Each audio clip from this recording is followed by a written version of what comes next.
What is going on, everybody? And welcome to the special edition. It's Friday. We're gonna podcast on Friday. Bring it back, baby. Yeah. I think we just got demonetized because it was too close to the original. Is it? Yeah, I don't know. it that well. It was that perfect. Yeah, we definitely tripped the old I think the MCA. I think it's accurate that Sin is Rebecca Black. That's I just am. that's canon now. That's true. I'm not gonna say Sin's Rebecca Black, but I've never seen them in the same room together. We have the same nose. That's all I'm just I'm saying. Yeah. Just saying. Yeah. Got the same nose. Yeah. Well, surprising hi, we're here. It's Friday, and yeah, we felt so terrible, so bad that we were not able to give you guys a podcast on yesterday, mainly because my internet sucks. By the way, DNS error still happening. I don't know if what it is, but terrible DNS error. So I learned all about yesterday about how to change my DNS settings so that I could use the internet, and realized very quickly about how much we rely on the internet. Yeah. It's kind of crazy. Yeah. And the scary thing was, my wife said, who works in the government, she was like, it's those Chinese balloons, right? I'm like, wait, what? That's true. They were funny. over your area too. Yeah, I know they are. What are you talking about? My entire community wanted to shoot it down. What are you talking? My whole yeah. So yeah, obviously. But yeah, no, it's Friday, and so yes, we have a podcast, and we are doing this on a day.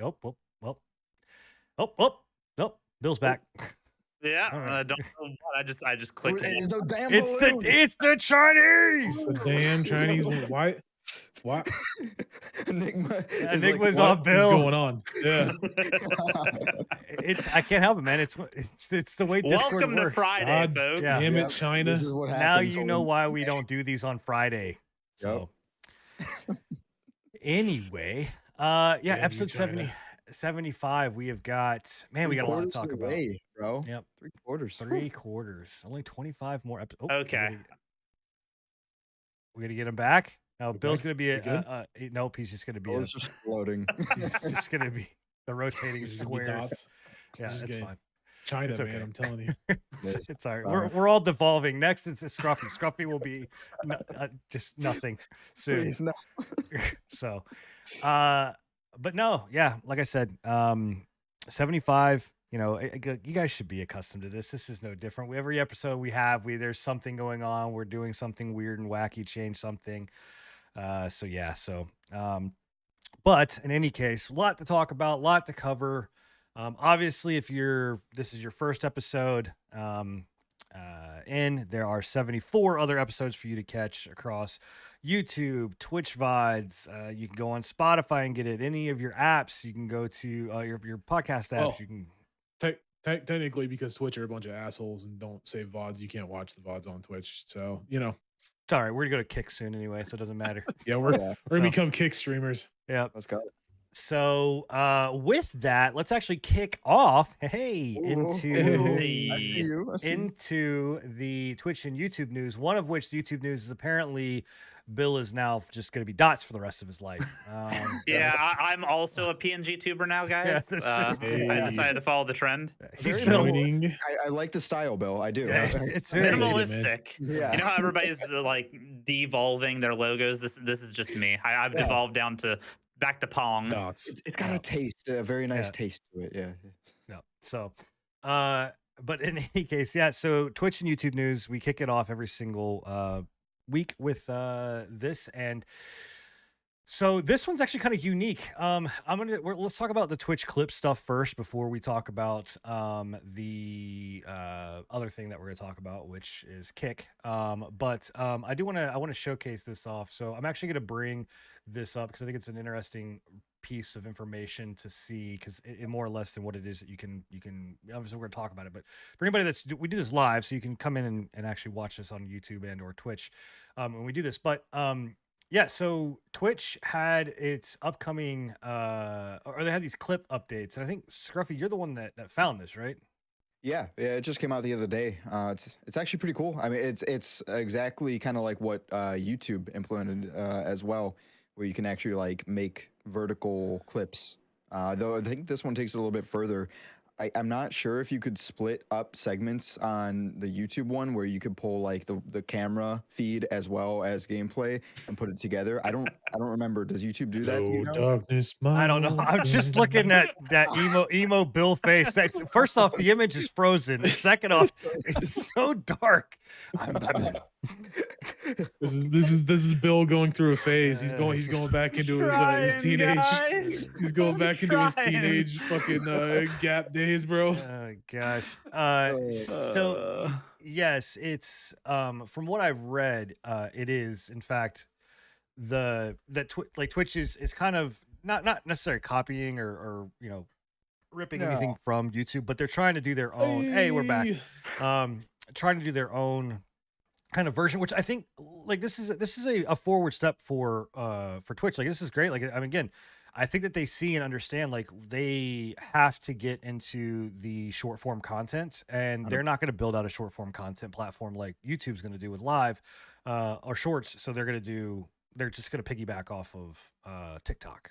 So Yeah, 100%. I mean, that's where the trends are going with content nowadays, and yeah, I mean, you saw YouTube do it first, so I think that's a direct response. Like they're seeing what's going on. They're like, yeah, guys, we gotta step up. We gotta do something here, and we've seen it a few more times too with some of the other implements. They've been honestly just dishing out a lot of new content or features and stuff. So I mean, it's kind of good to see. I think like with everything, whether it's Creator Studio, whether it's this, I think this is really good for people that want to get in that, your first kind of step into doing short form content. But there are other platforms out there that do this in a better way, right? It's just what I like about this, like down to like just the it's base. rudimentary. Yeah. So I think the good thing here though that I would like to see YouTube implement is this feature right into the dashboard. Versus like right now, I think you can only use your mobile app to actually do this type of content. Correct? Like to be able to pull the short. You can't do this outside of like you can't do this in their editor. Right. You might be right, because I know that's how YouTube I think does it as well. No, that's what I'm saying. YouTube, not Twitch. I'm saying I would like to see YouTube go in to implement this right into their creator dashboard like they have with Twitch. Yeah, and then this one isn't though. This is on the dashboard on This PC? is on dashboard. Yeah. Okay, good. Yeah. So anyway, this is upcoming, clips and things of like to be able to update your clips to have it in short form content. So, good move there. We're going to go back to the main screen because I can't show you the website because I don't know what might be on this website if I were to pull this website up, depending. But, there's this site. Let's start here, right? Twitch has been on a roller coaster of a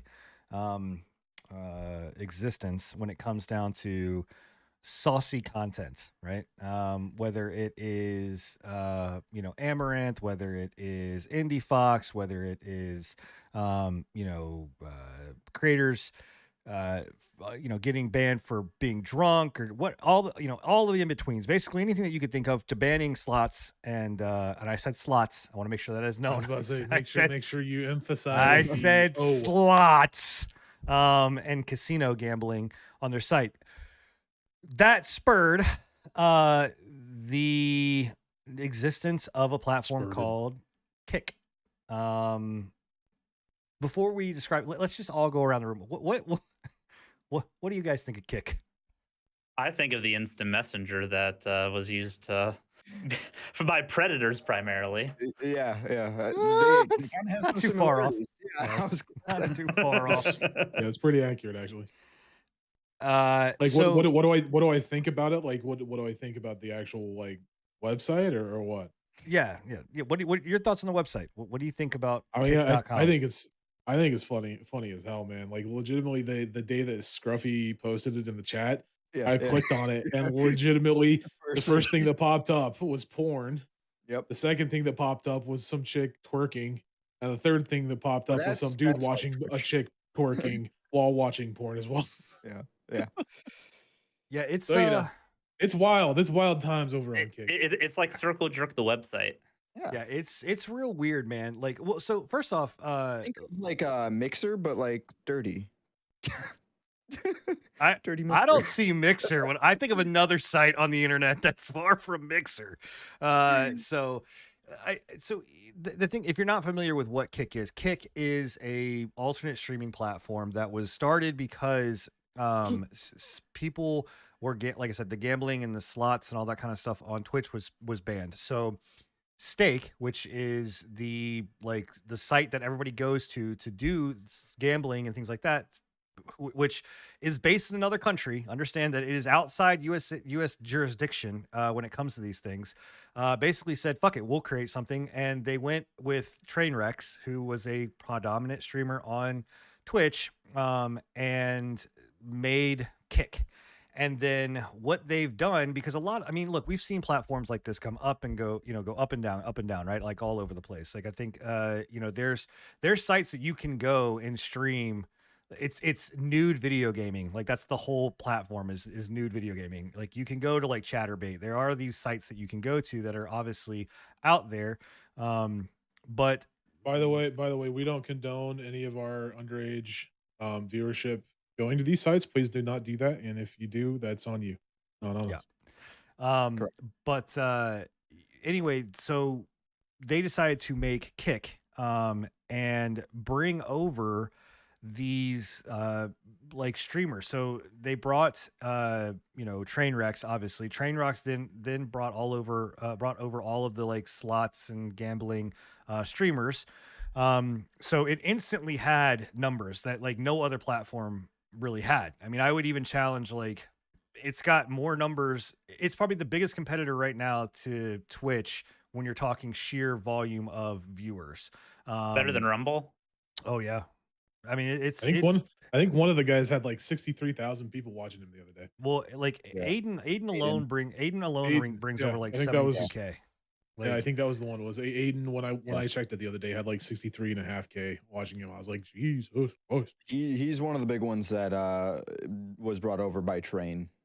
Right. Well, it's all of the W community. The W, W streamers. If you're unfamiliar with the W community, what that is, it's I mean, the only way I know how to explain it is in our time, like when we were, our generation, back in our day, it was the fuck boys. Like that's what they were called. Like that. I mean, the name's not exactly a nice name, but that's what it was. Everybody knew them. Like they were just the people that would get on, do prank calls, annoy the shit out of people, be absolutely obnoxious, be like over the top. The Chads, that's the behavior that this kind of was.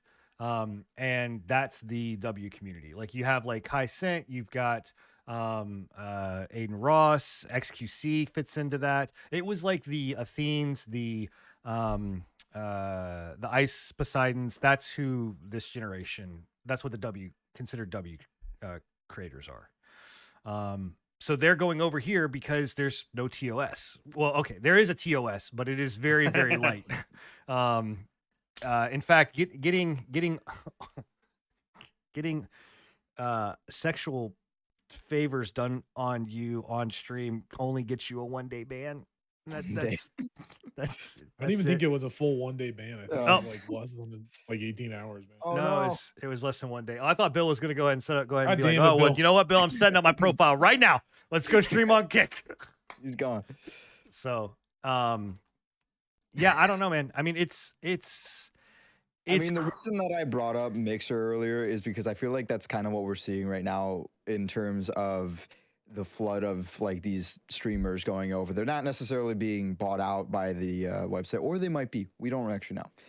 They're 100% being paid. At least Trainwrecks was. I'm assuming Aiden probably was. Oh no, as well. absolutely. They're very open. Like they are very open about this. I didn't hear Aiden actually be open about this. I heard that he was like all for the no TOS and this nomad land of a streaming site and everything. So I don't know, but I'm sure he is, and as well as many others. So that's what I'm saying is like I feel like we're seeing another like a Mixer 2.0, except this time around it's just a free for all of a website. I mean, you have like it's like Justin TV back when it first came out. Yeah, that's what I was saying last night. Was it reminds me heavily of Justin TV when like it very first released.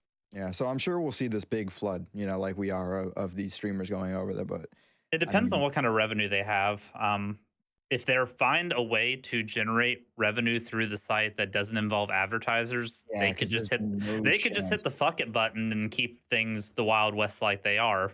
Yeah. It's only if they rely on that kind of stuff that it's gonna become an issue. We have Supposedly the Well, split is like 90 to 10 or something Well, crazy like they don't have to. Like, here's the they thing. don't. It's backed by Stake. Stake doesn't give a fuck Yeah. about advertisements. Yeah. They could care. They're not making money there. They're making money off of gambling. And realistically, the only place that I see where any kind of legal issue will happen is the U.S. government's not going to go after Stake. They're going to go after the content creators. Like they're That was what I was about to bring. Is Yeah. like the fact that you're streaming like porn to underage viewers. That's you're gonna get hit by the U.S. government and multiple other nations' governments for pedophilia. And the biggest thing there though is where it becomes muddy and murky is that they can shelter themselves under the same laws that the sites that we mentioned before fall under, because there's nothing that stops an underage kid from going to that. Where they'll get in trouble is they will go in and if they start to advertise the platform to kids, like if it's advertised as this is a gaming live streaming service, so you as a kid, like, you know what I mean, like you're attracting kids. That's where, because those sites that we talked about before, you have to go search them out. They are not like Yeah. plastered on the back of a Wheaties box, you know what I mean, like Yeah.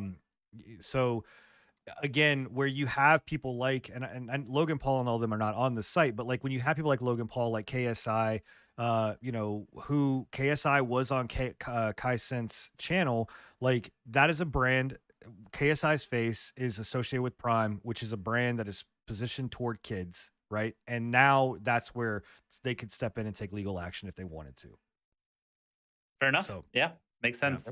I don't know. It's a crazy.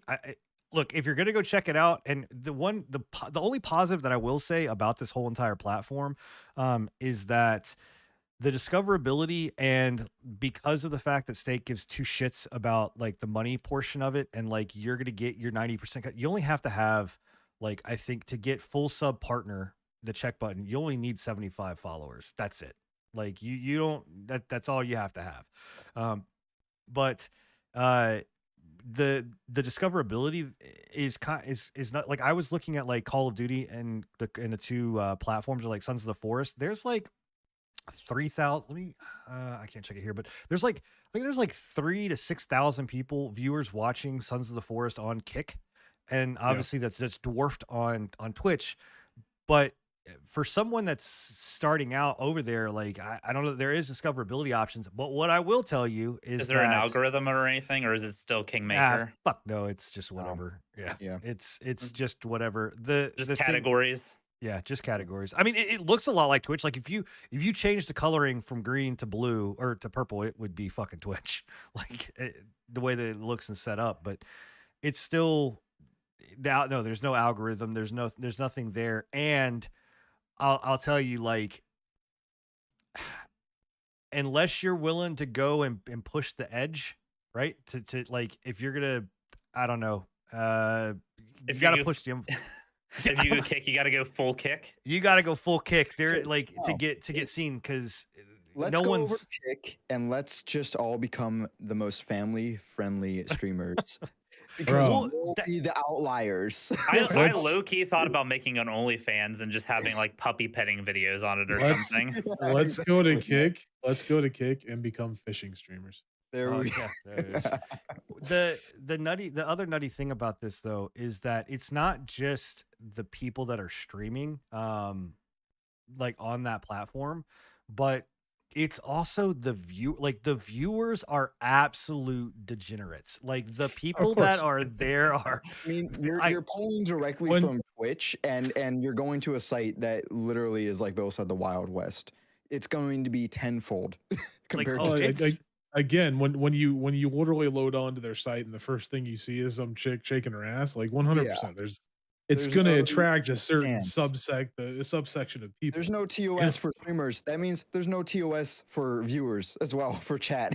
No, I mean, I'm not kidding you. When yesterday and so I was gonna say his name on stream. I'm not gonna do that, but the creator that was banned for receiving sexual favors on stream 2 days ago, Enigma had been like, "Did you hear about this?" And I was like, "No." And so I sat there and watched this dude stream, right, to be like, what? No, no, Science. no. I legit. I was like, Science. look. I want to. Research. I'm sitting there watching this, and I'm not kidding you. The level of like degeneracy that this thing went into was like, oh my god, like it became like I saw a vagina, I saw like full blown my God. What is breastises, that? like it was. I'm just like, Are you okay, Sin?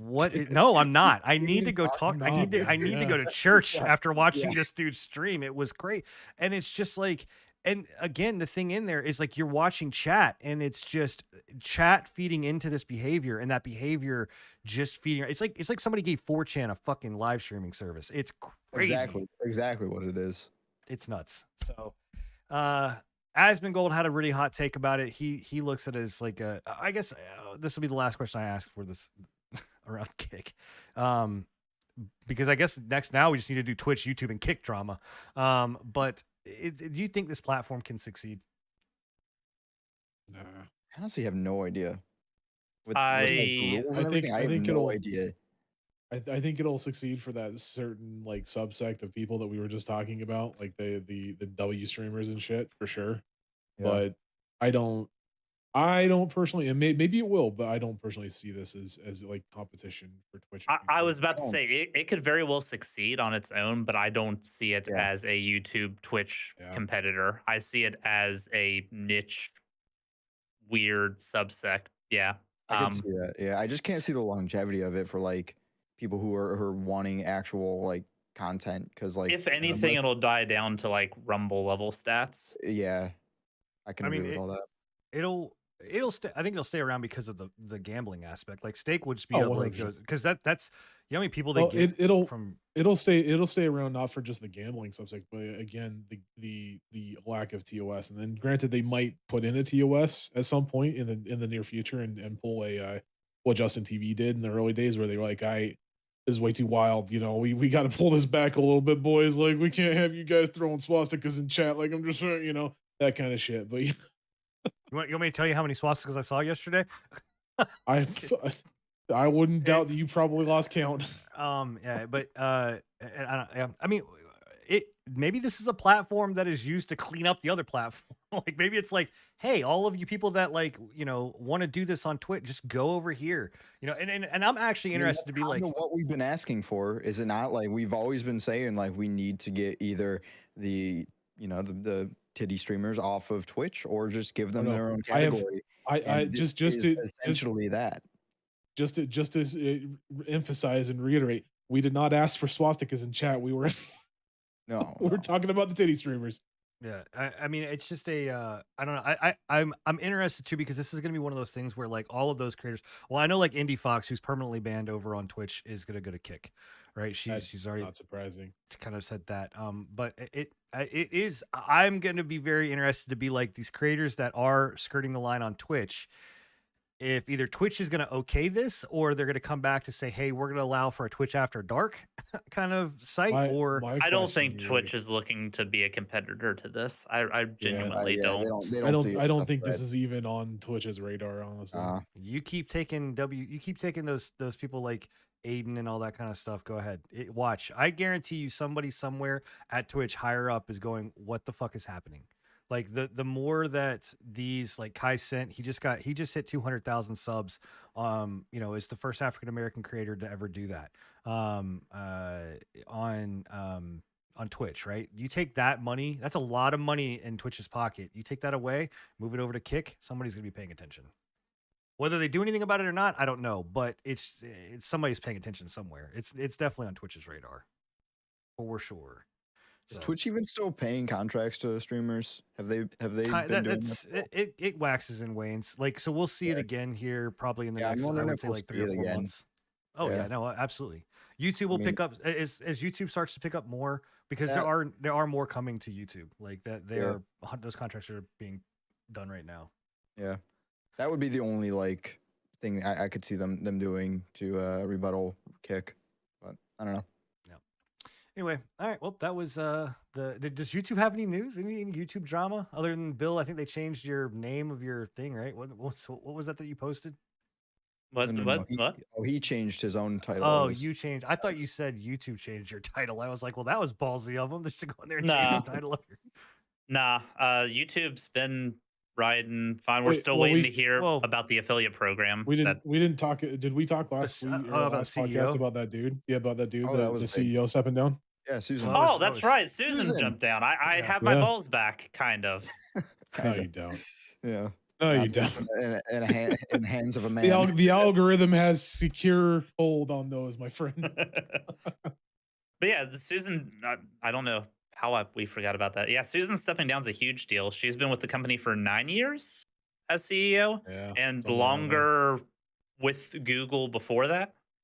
I think she's been with Google for like 25 years and then with YouTube as CEO for 9. Yeah. Wow. So it's a pretty big deal. The dude that is taking over was the head of the head of marketing. Was that it? Yeah. Something I like that. believe so. Marketing or community outreach. Or I something think like I that. think it was. What I think it was marketing. Which I've watched some stuff about him. There's a lot of creators that are hyper skeptical and actually concerned with him taking over the CEO helm because he's pretty big into the NFT space, or at least he was back when NFTs were the hotness. He hasn't made any recent statements in the last couple years about NFTs, but I think back in 2021, he was saying that YouTube was looking into integrating NFTs into the YouTube, like basically the YouTube partner way, like having a way for partners and stuff to be able to We're integrate gonna- NFTs. We're Like, gonna pay you in NFTs. well, it wouldn't not necessarily paying in NFTs, but having it be a way that creators could make money on YouTube, so they could like turn their thumbnails into NFTs and then bid them off, stuff like that. But that talk has, like I said, that was back in 2021. Nothing has been said since then, and he has done some decent things like community posting and community polls and stuff was one of his team's ideas.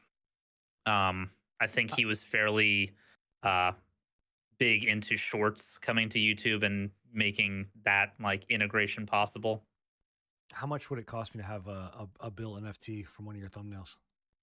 It would cost you 99 cents in a firm handshake, sir. Oh, nice. Oh, that's a good I deal. wanna- I'll give you a deal. Wow. I want an NFT of Bill in the darkness that we just saw. Like, that needs to be an NFT like He was ASAP. born in the darkness. I don't think we're gonna see much of NFTs. Period. When it comes to just because of solely the FTX implosion. Yeah. That's gonna be it for a while. I sure Chat hope does bring up one thing. This gentleman also was in the group that decided to ixnay the dislike count Oh, on hey. things.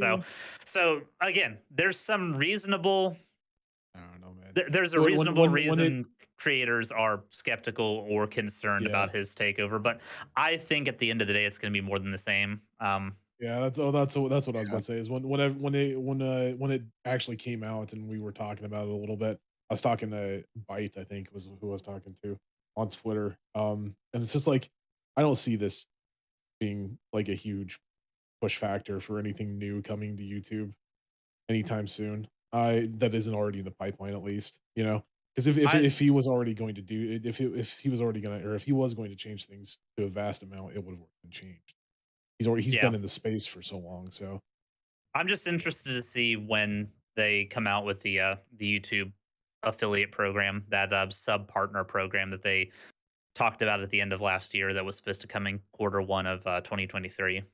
I know this sounds kind of crazy, but I almost don't want them to. Like I kind of am To in do the an boat. affiliate program? Yeah, I kind of feel like having that goal of 1,000 subscribers, though it's tough, it's tough and you got to put the work in, but at the same time, like I don't know, it just means something in my opinion, right? Like it makes you feel like you've accomplished something versus where with like Twitch, like yeah, you get it's great. So trust me, getting the emotes, getting the sub, getting the all that love is awesome. But Right. I think it'll still be good for the smaller streamers that want to start My out and make revenue a little faster because my guess it would be that they just add so that you can monetize through Members. AdSense.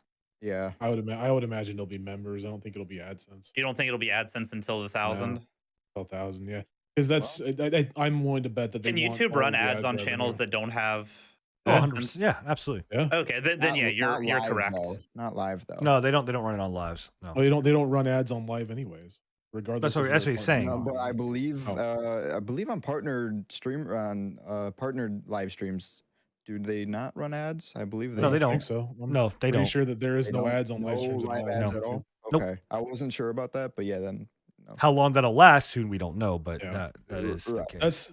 That's the biggest thing with that is like I'm curious to see because like to me I'm kind of with you, Sin, and granted I have no fucking foot in the door on this regardless. I have no inkling or desire to become a fucking YouTube partner to begin with, but I think that the 1,000 followers is like in comparison to Twitch With partnership, the 75 it's concurrent more viewers. it's more more achievable. attainable. Yeah. It's more attainable than the 75 viewers live for Twitch, right? Like Twitch's partnership, and even then, even if you get 75,000 or 75 viewers on a regular on Twitch's partnership, there's still no guarantee that you're gonna Yeah, you're get still partnered rolling the with dice. Twitch.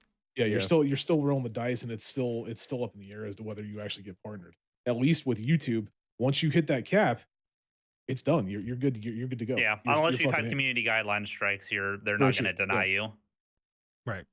So, but I don't know. We'll see. I mean, hey, that's like I said, big news coming down to YouTube, and they are well vested in their in the live streaming and shorts platform. They're not going to. They're not That is going away good with that. news. So. I know last year we were pretty heavily into the topic of is YouTube actually going to take live streaming seriously, and it does seem like they are doing that.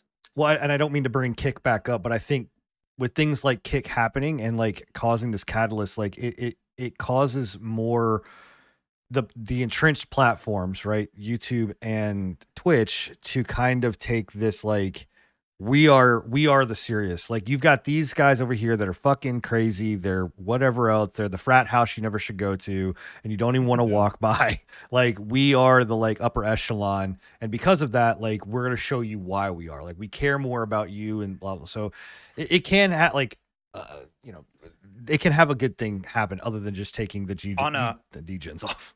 Yeah. On a back end sense, though, YouTube, like at the end of December last year up through so far this year, they've been pushing like post live streams a significant amount more. You know what? I feel like I've been noticing that too. Like my bots have been, getting me and some Byte were numbers. both talking that we've both had streams from like months ago that have just randomly spiked up in viewership for no good reason. It's interesting, and I don't understand the magic behind the YouTube algorithm. Well, that's what I was about to say. That's just the algorithm suddenly picking it up for some. Yeah, but it's hard. Archaic fucking reason. It's hard though, and they need to become more open with that as to why was this video shown here? Because it like for someone they're not going to.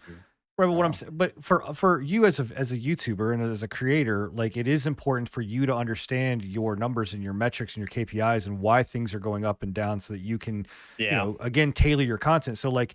I can see where the traffic's coming from. I can see the keywords that's triggering the traffic, but I can't figure out like. But you don't know why. There's no reason why. You will never get YouTube to give you the secrets to their algorithm.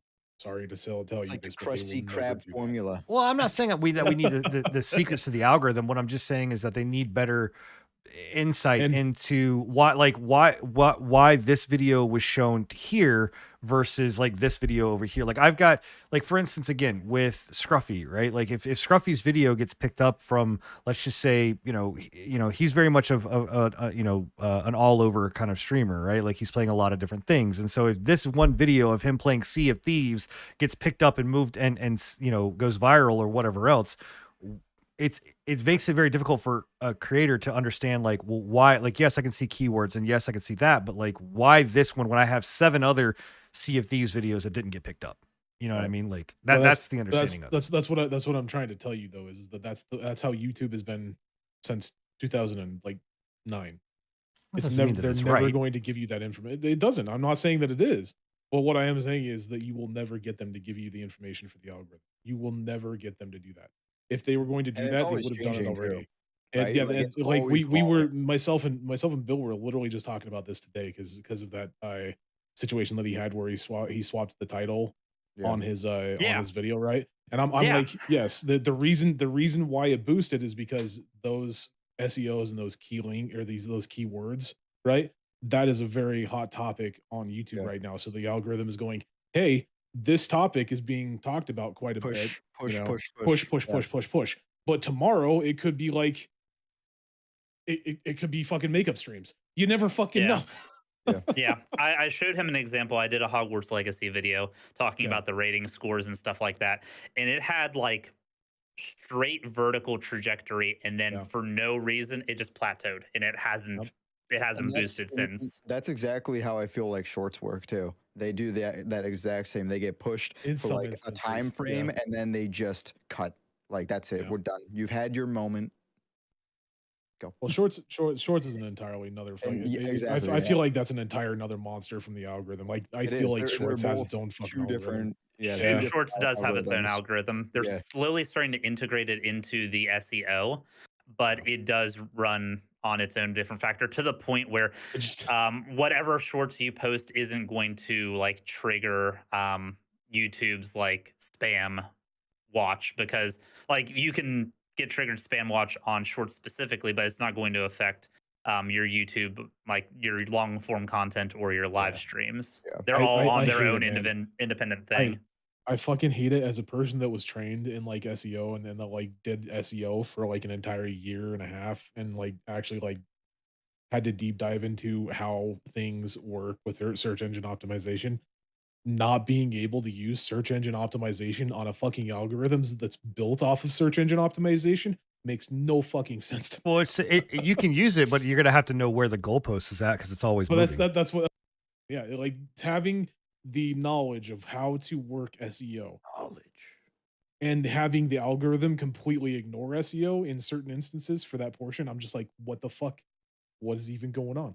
I don't understand. Right. It's one of those weird things that we've heard it time and time again, that even the people that work on directly with the YouTube algorithm don't know exactly how it works because it is an AI generated algorithm. Eventually, the algorithm is just going to become sentient, and it's just going to take. I think it literally already is. I think it already is. Honestly. It might be. Yep. All right. Well, that was a long segment on, I think that's our longest Twitch and YouTube and now Kick segment. So, you had a lot to talk about. So. Yeah. KICK, not KIK, just because nobody don't go to KIK. I don't even either. Don't go to either one. If you're gonna go to Kick, either one, you know damn good and well what you're going there for. Let's just say that. Sin knew what he was going for. He knew exactly what he was going for, man. Anyway, I'm not blushing. You're blushing. All right, so we are moving on to what we have been playing, and you know what? Let's just keep on the degen route and weirdness that is video games and stuff like that, and let's talk about blushing because I want to hear about the refrigerator that wants to have sex with you, Scruffy. You can hear all about that, sir. Oh man. Well, if you guys don't know what he's referring to, Atomic Heart just released the 21st, I believe, and this is a game that's been in development for years. It's since 2017, yeah, and ever since like 2017, they brought out trailers that is that the refrigerator? That is. It is. That's not the specific one, but it is. It looks just like that. We'll get to Nora. Don't worry. You named it? I didn't name it. No. Oh, okay. I was about to say. I was like, Scruffy, this is getting weird, man. You 100% named it. I call her Nora. No, but so Atomic Heart is a post-apocalyptic, like retro futurism style game. It's very akin to like if BioShock meets Fallout, and to me that's like ringing all my bells. It's up there. Oh, it's ringing something. Nora's ringing something. It is actually awesome. But the thing is, like, this game from 2017 has been coming out with these trailers, and it's been backed by Nvidia, and it's been all these things, and it just has always looked too good to be true. And I'm just gonna say I'm actually it wasn't like it is there. It's got its flaws. It's got its few flaws. The dialogue. I've heard the dialogue is atrocious. Dialogue is rough. It is. People. I've heard that the Russian, like, you turn Russian language on and it actually sounds appropriate at that point. Like, I was going to try that, but it changed everything to Russian. I couldn't tell what I was doing. Oh, okay. like we talked about Yeah. we talked about what's it called? What was that one that just came out, the PlayStation one? Forspoken. Yeah. Forspoken. We talk about like Forspoken's dialogue being bad. This is like 30 times worse. And he just doesn't shut up. But so the dialogue is cringy. People were like, we expected it to be a silent protagonist. It was not. We wished it was. That's kind of how bad it is. But maybe there's a mod to shut the character off. I assume there probably will be eventually. I'm surprised there's not a setting. Forspoken at least had a setting. That's the thing, and that's the other kind of flaw. We'll go into the flaws about this game first, I suppose, is the dialogue being cringy and the lack of like accessibility and just settings. You can't change your FOV. You are locked. Except I found a twist. I found a workaround through a third-party program. Go watch my YouTube video on how to do that. So you're locked at a very like close FOV, and I don't know about anybody else. That gives me motion sickness. It gives me like just no spatial awareness or anything. It's tough. So if you're not using the trick to get around that, it's very hard to play the game, in my opinion. And you're missing other settings such as like the not the languages, but like the dialogue settings and stuff like that. So it sucks because you're missing a lot of stuff, but that's, I feel like, the extent of I've heard the story is not great. I'm still learning the story as well, but I've heard it's extremely short too. It's only like I haven't heard that, but like 18 hours. It's decent, but it's not the best. For a 60 full price game, I think they could have done better with that. But honestly, good. I mean, the game runs exceptionally good. I'm running this game at like ultra settings. I don't got the best rig. I got like a 30 series cards, decent CPU, and this game runs phenomenal. Like, there's rarely any hitches. I've only had a few frame drops during some really clustered like cutscenes and whatnot. The game looks beautiful, like from the reflections to the world. Everything is crafted very nicely. And I think the biggest thing to me is actually the looting. It's so simple yet so satisfying. You kind of just suck everything up with your glove. You give the world the big suck. Dude, it's awesome because everything you suck interacts with you. You're pulling drawers out. You're pulling everything out of the drawers. Wait, all, like, everything you suck interacts with you. Dude, even Nora. Thought a kick streamer got banned. I was about to say, are we on kick again? Like, and also the combat feels great. Like, I'm very astounded with this game. Like, I'm so surprised with how good everything feels. The combat, especially the melee combat, which was my biggest concern, has weight to it. It feels fluent, and it just works compared to like I don't know, other games that when you pull a sledge on somebody, it just feels like you're kind of like just raising them, like it's doing nothing. Works. It just works. So I've been very pleasantly surprised with the game. I am not on board with all the hate it's been getting. Yeah, what is the deal with like they're wanting them to stop? I guess it's Ukraine's asking them because it's a Russian developer to stop the sale of the game. Is Ukraine actually asking them, or is it just Ukraine? People? Yeah, the I forget what portion like of Ukraine is, but there is They are asking for a cease of sales in on I think like Steam and I thought it Epic. was just in Ukraine specifically, though. That they were wanting the sales to be limited. I didn't think they were asking for a Um, global cease. I believe it was a global. I believe, but I could be mistaken I on mean, that part. either way, here's the thing about it, right? If we're going to chastise and say, like, I don't know, you can't have Yeah. your pie and evil to eat it too. You can't go after Hogwarts and whatever else, and then like in this situation, or be like defend Hogwarts in this situation, be like, well, you can't sell this because like the developer is not funding Putin. You know what I mean? Like Yeah, Dude, that's like it's true. It's Ukraine's Ministry of Digital Transformation says it will ask that was it. Valve, Microsoft, and Sony to halt sales of Atomic Heart in Ukraine, not worldwide, just in Ukraine, well, and either will way, urge limiting it's its distribution in other countries because of the potential use of money raised from the game That's purchases the to thing, conduct man. a war I, against Ukraine. I mean, the revenue that this game is going to generate is minuscule to what Russia is going to put out either way.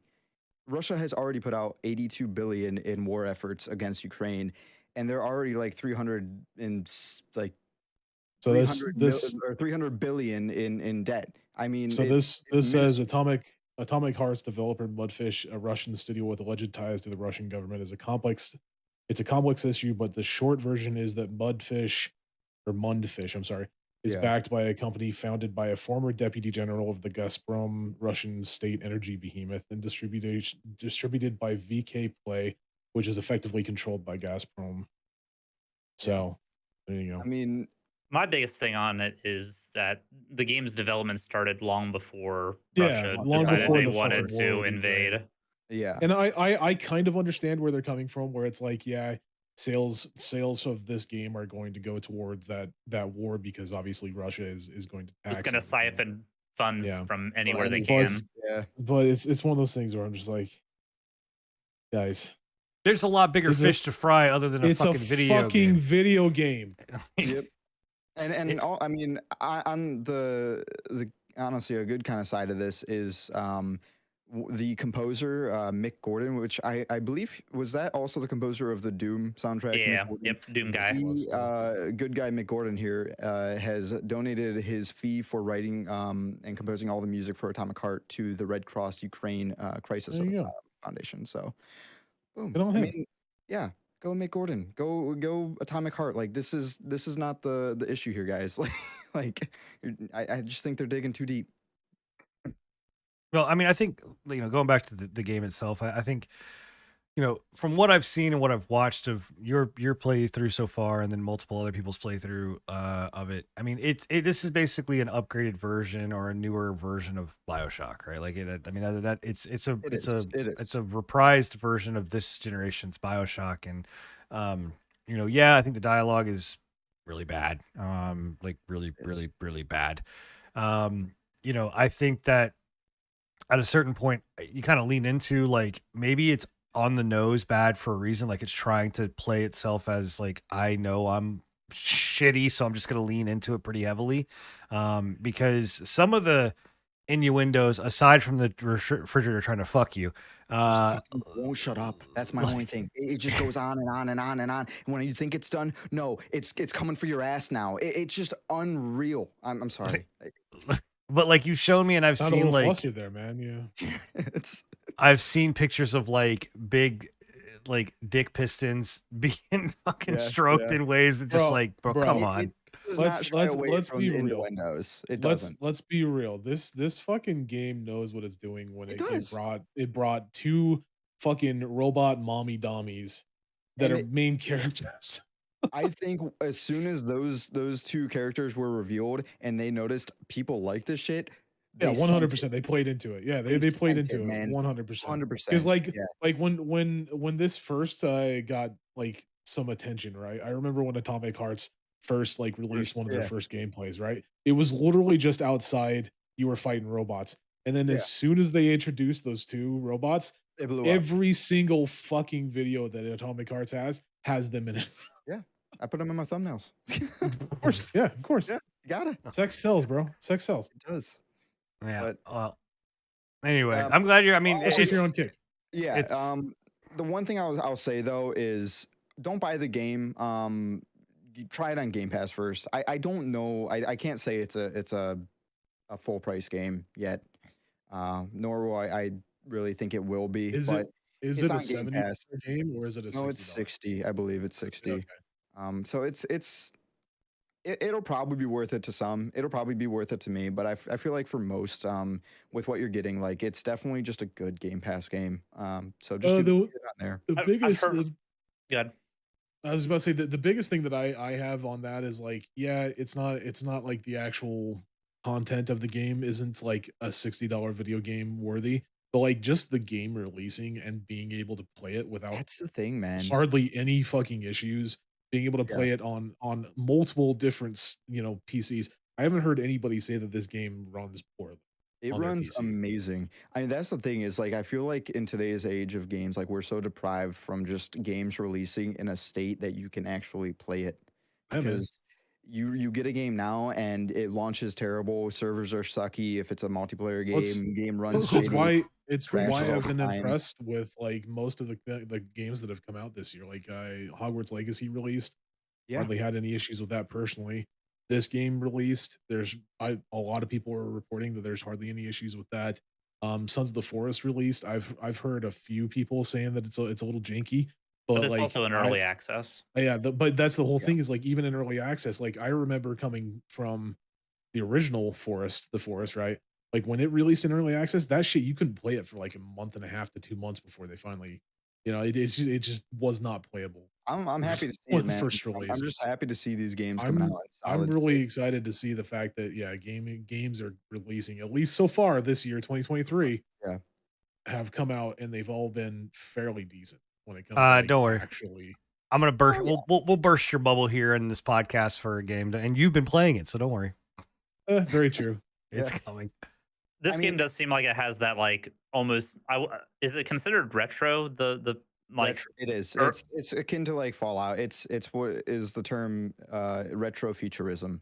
Gotcha. I was talking more like control schemes and stuff. It has that like late 2000s like Okay. control feel, like the way the guns work, the way the melee works, the kind of dodging back and forth. It is. It has like not an archaic, because I feel like that's got a negative connotation to it, but I feel like it has that like old school control scheme to it, and I think that's Good. intentional. And I think that's where some of the mixed reviews are coming from. Is it has a little bit of clunk to it, but I think it's an intentional clunk that some people I just wouldn't don't even like in say modern it's gaming. clunky, though. Like it actually like it might look like Weight it, and but it clunk can plays be very fluently. Yeah, it's more weighty. It is. What I think what Bill's trying to say though is these reviewers are when people talk to me about it and I looked at it, yes, I got I didn't get the Fallout vibe at all, but I got except for like maybe like the way they do their menu systems, I get BioShock and very much More of BioShock. like Wolfenstein, like the feel like of how like Wolfenstein 3D and like when Bucky or not Bucky, what's his name, oh my god, the main character, anyway, when he was like moving through the hallways, like that felt like a Wolfenstein kind of era, which I fits think into it's that got a too. little bit of it all, honestly, and definitely the BioShock. I'd say especially BioShock Infinite. They really kind of sell some of it on too. But Is that the robot that tries to play with no, your PP? No? God, Okay. no. We're lucky that's not the one. That's Anyway, so that's that. I'll go ahead and continue with Scruffy. You have also been playing a little bit of, well, and I played this as well, but the new Resurgence, the update that came to Modern Warfare 2. Yes, sir. Yes, sir. This is season 2, technically, of Modern Warfare 2, where they released Ashika Island. It's the Resurgence game mode, which I had never played, but it was a thing in Warzone 1. Essentially, it's just like Warzone, except you and your teammates have multiple lives as long as one person is remaining, and the life comeback is up. I don't know what they call it. The timer is up. So it's essentially still Warzone, but Ashika Island is a much more condensed, smaller map. Instead of I think 100 players, it's I don't 52. know, 52. Is that it? Yep. Yeah. Much what a less. weird number. Yeah, I was gonna say, Yeah. why is it 52? It's because it's teams of 4. You can only do quads. Yeah. So so weird. So it's 16 teams. No, I don't know how many teams. It's math. math hard. We get a math check. Anyway, it's teams of 4. So yeah. Weird. 13 teams. 13 teams. That's weird too. Yeah. Yeah. Why didn't they go 12? Well, I actually think it. So when on the first Warzone, I feel like it's 150 players, and that's too many for that map. And then in this, in this one, it's I still think they have that problem where I'm like, it's the map is so small and the respawn timer is so fucking quick. Like doing anything, literally running, walking, moving, opening a box, reloading, throwing a grenade, breathing, farting, whatever, you taking a piss, you're gonna reduce the time down. So like it's very, very difficult to get that 13 team count down. It's not as simple as just like killing people. So it's weird. I think it's too many. I mean, there's not really much more to say about it, though. It's still Warzone 2. It's still Call of Duty. I enjoy it more, though. Well, I will say I enjoy it more than Al Mazrah in terms of Warzone. I like Al Mazrah for DMZ. I'll say that, but I think for Warzone, even though it's still it's still just as chaotic because of how many players, like Sim was saying. I think it just has a better flow to it. The map is designed better. It's less campy. As El Mazrah, I feel like the whole map is campy. And the one downside I will say to it is there's not many plates. Plates are scarce, and I think that also has to play with just how many players there are, as well as how many people are always coming back into the map. Plates are very scarce, so once they kind of run out and diminish on the map, if you're not getting them from the whatever chests that keep popping back up, the ones that refresh, it's hard to find them. So if they just balance some of that stuff out, I think it'll be a lot better. And they just added solos, so they are adding more game modes other than quads. But it's only solos and quads at the moment. Yeah, I mean they also fixed quite a bit. Like the movement system they fixed so you can play it on the move. Looting system they fixed, where now loot drops everywhere. You don't have backpacks. You're not spending as much time in the menu. They also added in ranked play, which was a nice update. They're continuing to work on the game, right? They're continuing to focus, and kind of try to give players what they want without. It's a great update. They're moving in the right path. Yeah, Sure. I mean, I think it's good. Like I've enjoyed this version and this update quite a bit. So, yeah. Any more you want to say about Resurgence? I think we said it all. It's a good one. I'm enjoying it. Awesome. All right. Bill, talk to me and talk to us about Nier. Yeah, so I really like Square Enix games. More sexy robots. Yeah, more sexy robots. Not in this one specifically. This is Nier Replicant, not Nier Automata. Okay. So I've been playing Forspoken at the start of the year, which is a Square Enix game, and a few of my community members mentioned that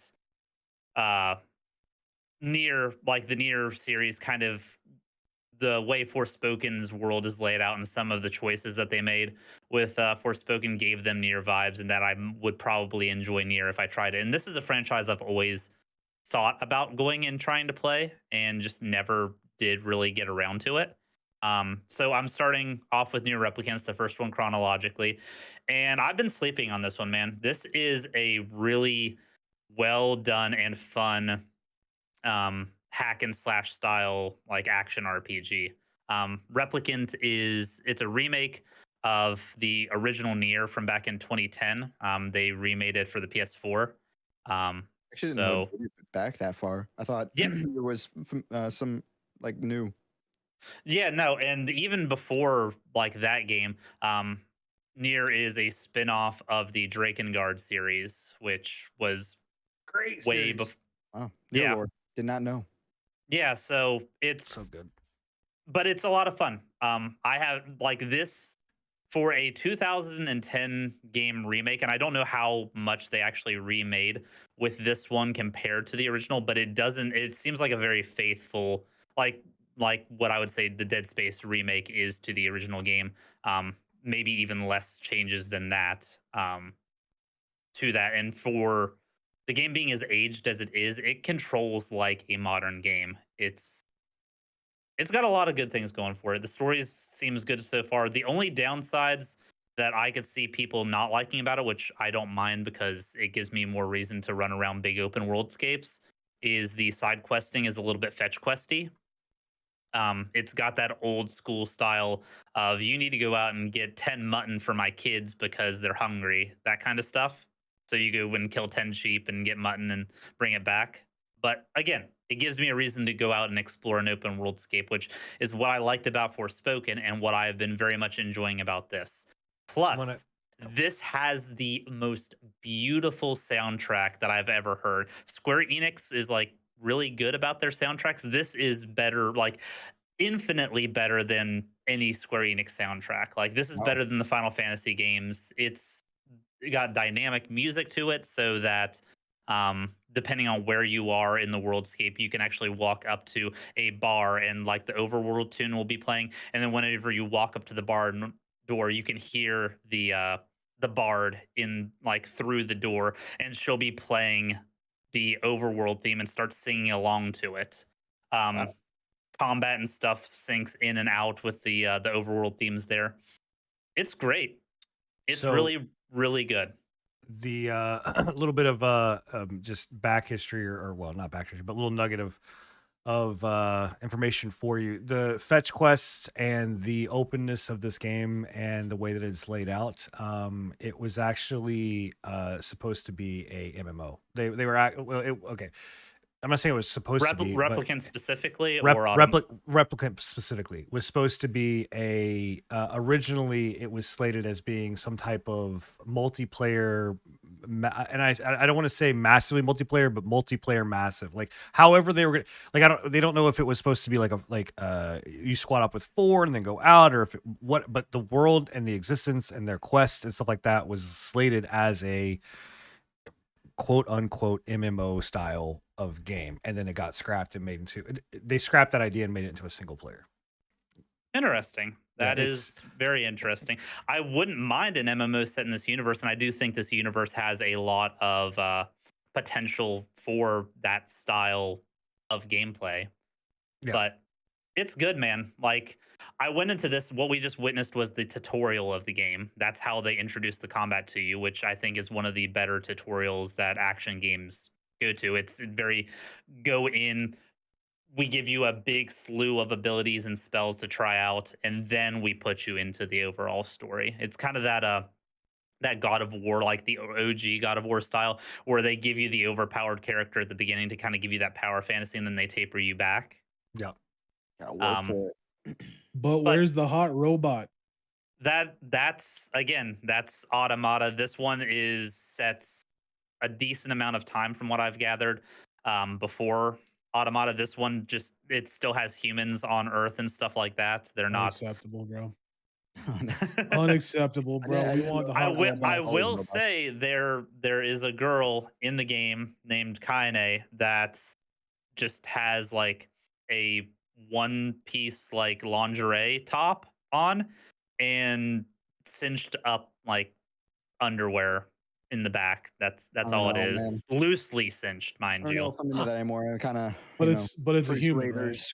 It is a human, so you're not interested. Bro, I want hot robots. Yeah. You can get that from Atomic Heart, okay? Scruffy, I swear to God, I'm never gonna use your the ice machine on your refrigerator, because I'm not gonna know if your junk's been up there, bro. Anyway. But no, for an old game and a series that I've been sleeping on, and one that I don't know why I've been sleeping on, because it's something that's seemed right up my alley. I just never gave it time. I'm pleasantly surprised, and I'm probably going to play through this and then directly into Automata because I'm enjoying it that much. If you were to go into Automata or not, so absolutely cool, nice. Well, awesome. Well, that is Nier Replicant. If you want to continue to see Bill's playthrough or Scruffy's playthrough of either one of those games, make sure you go check out their YouTubes and watch that, whether it be live or one of the VODs. All right, so. I have been playing 2 different games, one of which with Enigma, the other one super excited for, and have been looking forward to this. Was hoping that this was actually going to come to PC, and it did. And this game is Returnal. If you are new to me, I am a huge roguelike fan. It's one of my favorite genres, whether it's indie games or whether it's AAA studios or whatever. I love the idea behind it. I think it's unique, and they do such a great job with roguelike games for replayability. And when I first saw Bill play this and I saw Returnal, like I was like, oh, this is kind of cool, like it's got some cool concepts and whatever else. The more and more that I watched that they kind of stayed with the game and did things with it, I was like, oh, this seems like it'd be really dope. Like I'm excited to play it. And I I have just fallen in love. Like the game is just so fucking good. Like they nail every element of the bullet hell along with the roguelike elements. You are immediately like sucked into this world of like what is happening. And I didn't realize how much of a horror game it kind of plays with certain things, because there's definitely like a horror It's a aspect. psychological horror 100% of the way. Yeah, I didn't know that. And like so when I was playing it, I was like, why am I getting like very creepy, like PT vibes, like when you go into the house and things like that. And it's just I don't know, like the way that the world is laid out, like it's weird and eerie and like aliens that are just trying to do things to your, like things are attaching to your body, like it's just it's all kinds of fucking crazy. But damn it, man, the game, like it's fucking gorgeous. First off, like I'm playing it in ultra wide, I'm playing in 1440, and the game is just the amount of lights and things that are shooting at your face and the colors and all of this stuff that's happening, it's just well done. I've not had any hitches or any hiccups.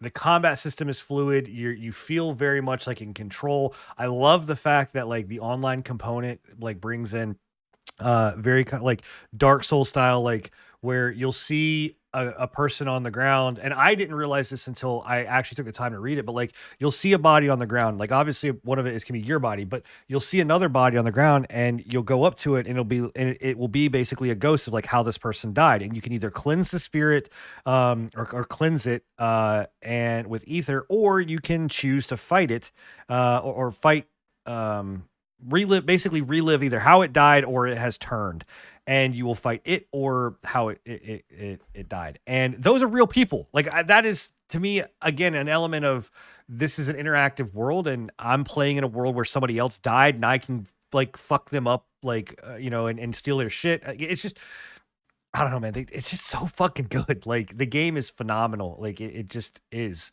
I know I haven't shown any bullet hell portions yet. Let me see if I can skip ahead to get to some kind of like bullet hellness that's there. But The way I always describe this game to people is it's if Dark Souls and like Metroid had a baby, like because I feel like the shooting and the combat and stuff does have like a third person Metroid feel to it almost. Yeah, I could see that for sure. Also like Gear, like it's got not Gears is too clunky, but this has got like the active reload system. I think that's why I'm thinking Gears. Yeah. But no, for sure. I will say a downfall. I don't think it's a Souls like by like traditional standards. No, I don't think it is but either. I wouldn't. It has the difficulty curve. I think that's really the only defining feature with that. Was it called a Souls like by like there were some out? Listen, any game that's remotely difficult is called a Souls-like these days. So yes, there were people that were calling this game a Souls-like whenever it was coming out. And it's not a Souls-like. That was before anybody got their hands on it, just from like trailers and gameplay showcases and stuff. Yeah, it's not Souls-like. It's fully in a Metroidvania, roguelike style. Metroidvania's done really well too. Yeah, it's done. It's very, very good. Like every time that you go in, it is procedurally generated with like certain enemies that'll show up and things like that, and the tile base will change, like the locations of things, but it's still familiar enough that like, okay, when you've been here, you've been here. I know how to kind of move forward. So they're not changing one of the things that I at first I thought I was going to hate, because I was like, it's not changing the world up enough. But then I realized that's the point of it is that you are supposed to, that is a point of bettering yourself and like bettering like your understanding of this world and how do I kind of move about, these levels and design. It's done really well. I will give it a fucking knock though. This particular fight, they have yet, the game has been out for I think a year, almost 2 years now. It's still fucked. So if you, right here, I died, right? I go back, and if you set one of these things where you can respawn so you don't have to redo your run because they are run based, and you go back, you can't start the fight again. So you have to end your run. So like there's no point in doing that thing. And when I looked it up, that is still a glitch. That happened 2 years whenever the game first launched. They never fixed it, and it's still happening today. It's and it crazy. only happens when you die in that specific boss fight? Yes. Oh. So don't know why. I don't know why Pike is the problem, or Frike, or whatever the thing's name is. Frike. But it is. You'll see it happen right here, where I'm going to go down there to try to go start that fight, and I have to end my run, which is extremely frustrating because every run is different. The upgrades you're getting are different. The stuff you're doing is different. So yeah. But there you go. Died to Frike, so I didn't know that was a glitch. Well, here you go, Sin, you fucking pussy. But no, yeah. So here you go. It won't load. So like you're seeing it happen now. That like, is really weird, man. Yeah, that's frustrating as hell. Especially on this specific run. Like I had everything that I needed. Like I just played the fight wrong, and I was like, "Fuck me, man! Like I have to restart." Gotta get good, bro. Plus, the runs of this game take a while too, so it's not like your traditional roguelike where it's a 5-minute run. This is like 30+ minute runs. Well, I have noticed that they have. So one of the runs that I did shortly after this one, Frike was actually pretty close to me, so I was able to like go in and redo it. Like I was able to get to that fight again, pretty quick. Like, but that's also if you don't want to take the time to get all your shit, go and possibly get the viruses. Also, I love that system, like the way that they handle like the risk reward of it. Yeah, what is it? It's malignant. Malignancies. Yeah, so you'll get the positive, but like you're gonna get a negative, and you have to cleanse the negative. Like it's just well done, man, and it handles so well. It's just good. It's fucking good. It's great. Another one of my game of the year contenders. So even though it came out, it won't be game of the year. Yeah. So released this year. And finally, I know we've been talking a lot about games, but it's been a lot of games coming out. Wild Hearts. This is a game that myself and Enigma have been playing. So Enigma, I'm actually going to let you kind of take the lead on this one since you are the Monster Hunter connoisseur. I mean, yeah, it's good. Like, word. I don't know. Thanks, Enigma. Great job. There you go. That's my review. It's good. It's what it is. Now, how does it compare to that Epic Show game? This is a game that, oh my goodness, don't even poke the bear there. Don't bring that up, please, because it already reminded me of it, because they've got two fucking monsters in this game that are labeled the exact same as in Dauntless. But I'm not. I digress. The game I've been looking forward to this game since it kind of announced, I believe back last year on the Microsoft Game Awards or whatever. Yeah. But I've been looking forward to it. It looked really good. I'm really surprised with how well it plays in comparison to like some of the other Monster Hunter clones that are out there right now. I don't know, man. I'm impressed with it. Other people aren't. There's a lot of people that are having issues with it. They're saying that it's not great. And granted, it doesn't run very well. Like, yeah, please don't take what you're seeing here. We'll push that out there right now. It runs like trash. Like it's not fair, because people that see it on stream, like people come in and be like, "God, man, your game is running amazing," and I'm like, to you, it looks fucking beautiful because you're locked at 60. I'm trying to play this game, and it plays like shit. It's rough, man. It's rough, and they released a patch. I think 2 days ago, I believe 2 or 3 days ago, somewhere around there, that was supposed to fix some of the issues. For apparently what they were saying was that the game had an issue with multi-thread CPUs and like high-end CPUs, and it just wasn't using the multi-threading in the CPU. that was completely false because the fucking update that they released did absolutely dick all nothing, and in fact Made it worse. made it worse. Made Yeah. it worse. Sounds like God. So it's they do know. I will say that the lead designer of the game has come out and said, we know that this game is running like shit on PC. We are gonna fix it. It's a terrible PC port. I that is like one of the big negatives to me, is that like the port is just not great. And granted, I'm used to it with Monster Hunter games. None of the fucking ports for Monster Hunter games have ever come to PC and been fantastic. Like even Monster Hunter World was just trash. Monster Hunter Rise was pretty rough as well when it first got ported over to PC. I think it's still rough as to this day. I think both of those games. Isn't I that think some both shit of those games are because still rough. y'all pay so much and we pay so much money for these like rigs and everything, and it's always PC ports that are ones getting botched. You're hitting the nail on the head of one of my biggest complaints about gaming in general today is that back in the day, well, okay, a long time ago, right? It was a situation where games were developed and and they were developed for PC and they were sent over to consoles, and the consoles were the worst version and the PC was the better version. What we are getting now is the complete opposite, where and I don't get it. Like it's just like you're developing this shit on a PC, you're building it on a PC.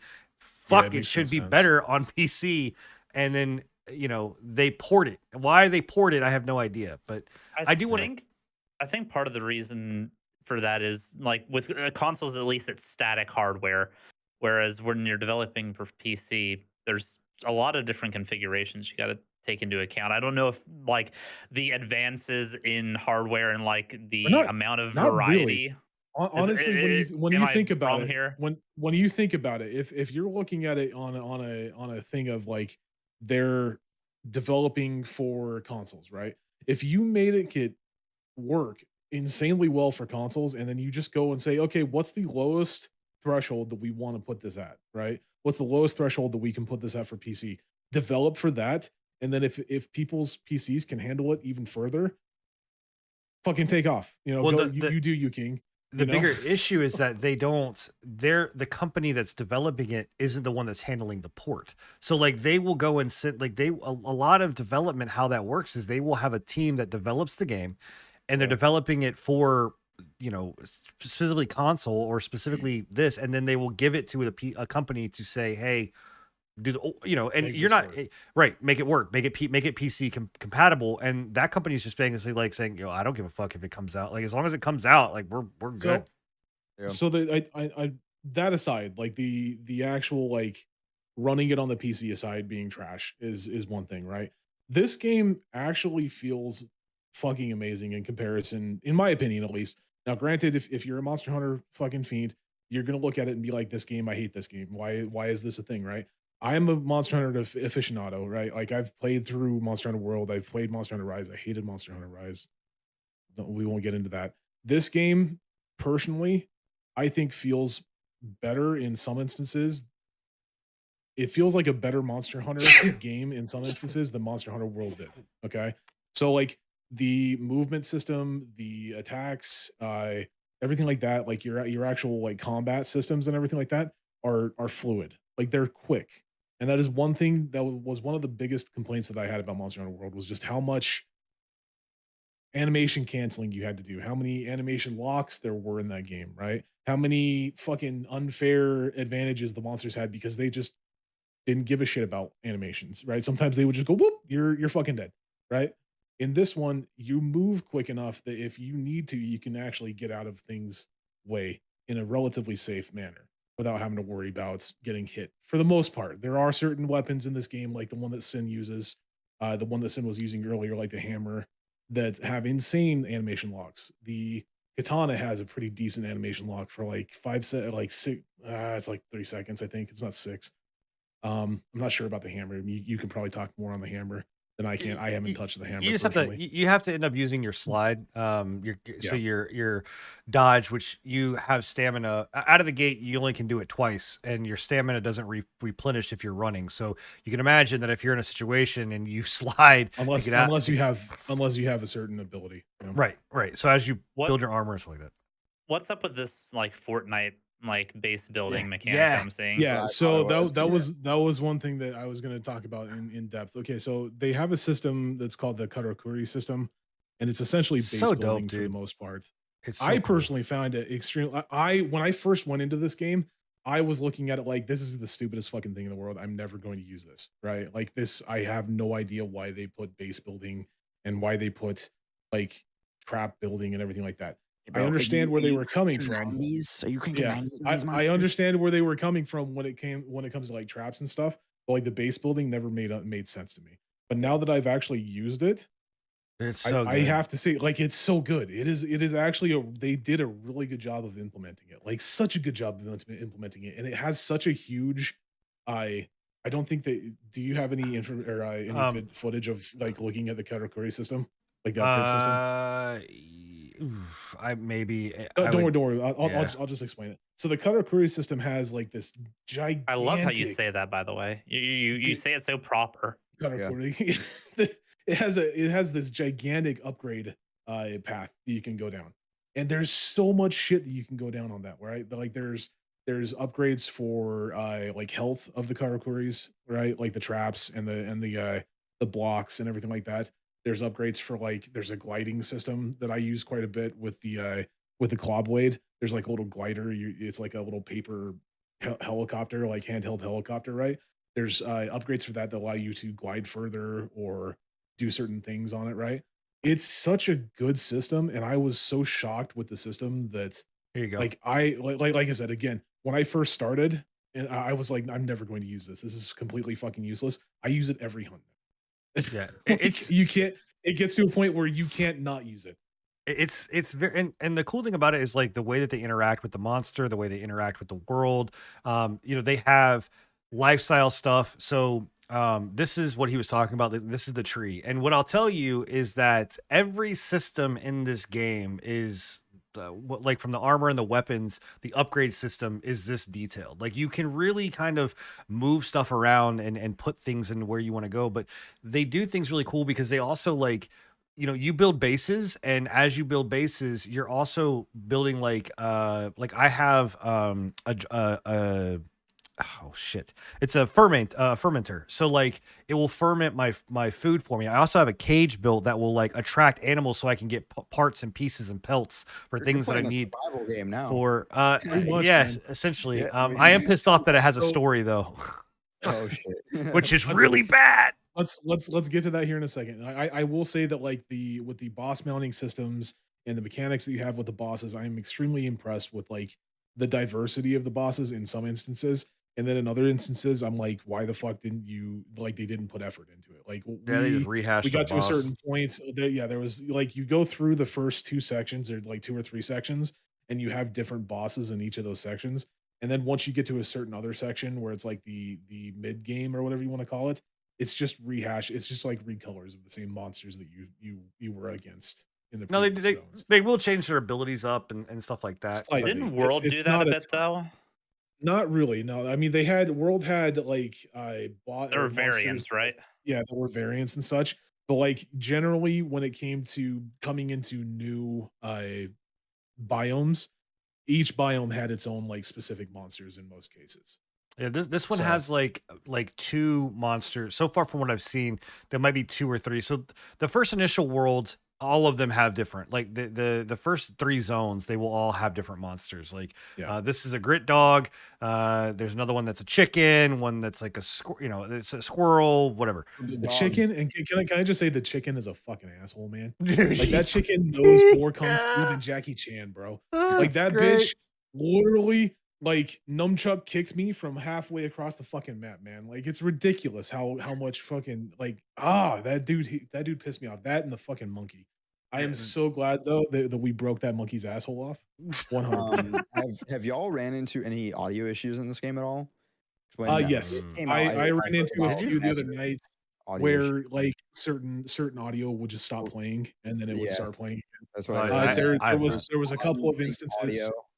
Yeah, there was a couple of instances of like flickering that had me kind of I had to restart my game because it was like giving me a literal headache. with the This flickering in the one guy I was background. watching, he was in like the main hub or whatever, and he slammed his like hammer and say like at the top of the stairs, no sound cue, no audio cue at Yeah. all. And Yep. then I he'd had that walk happen down again. the stairs and he'd hear it from Yep. where he initially hit. Yeah. So what? How does that happen? So that's got to be like some Who knows, unsynced dude? audio with Yeah. like that's weird. That's some weird Who shit. this is the chicken right here. You're this is Well, the chicken you yeah. saw him run, yeah.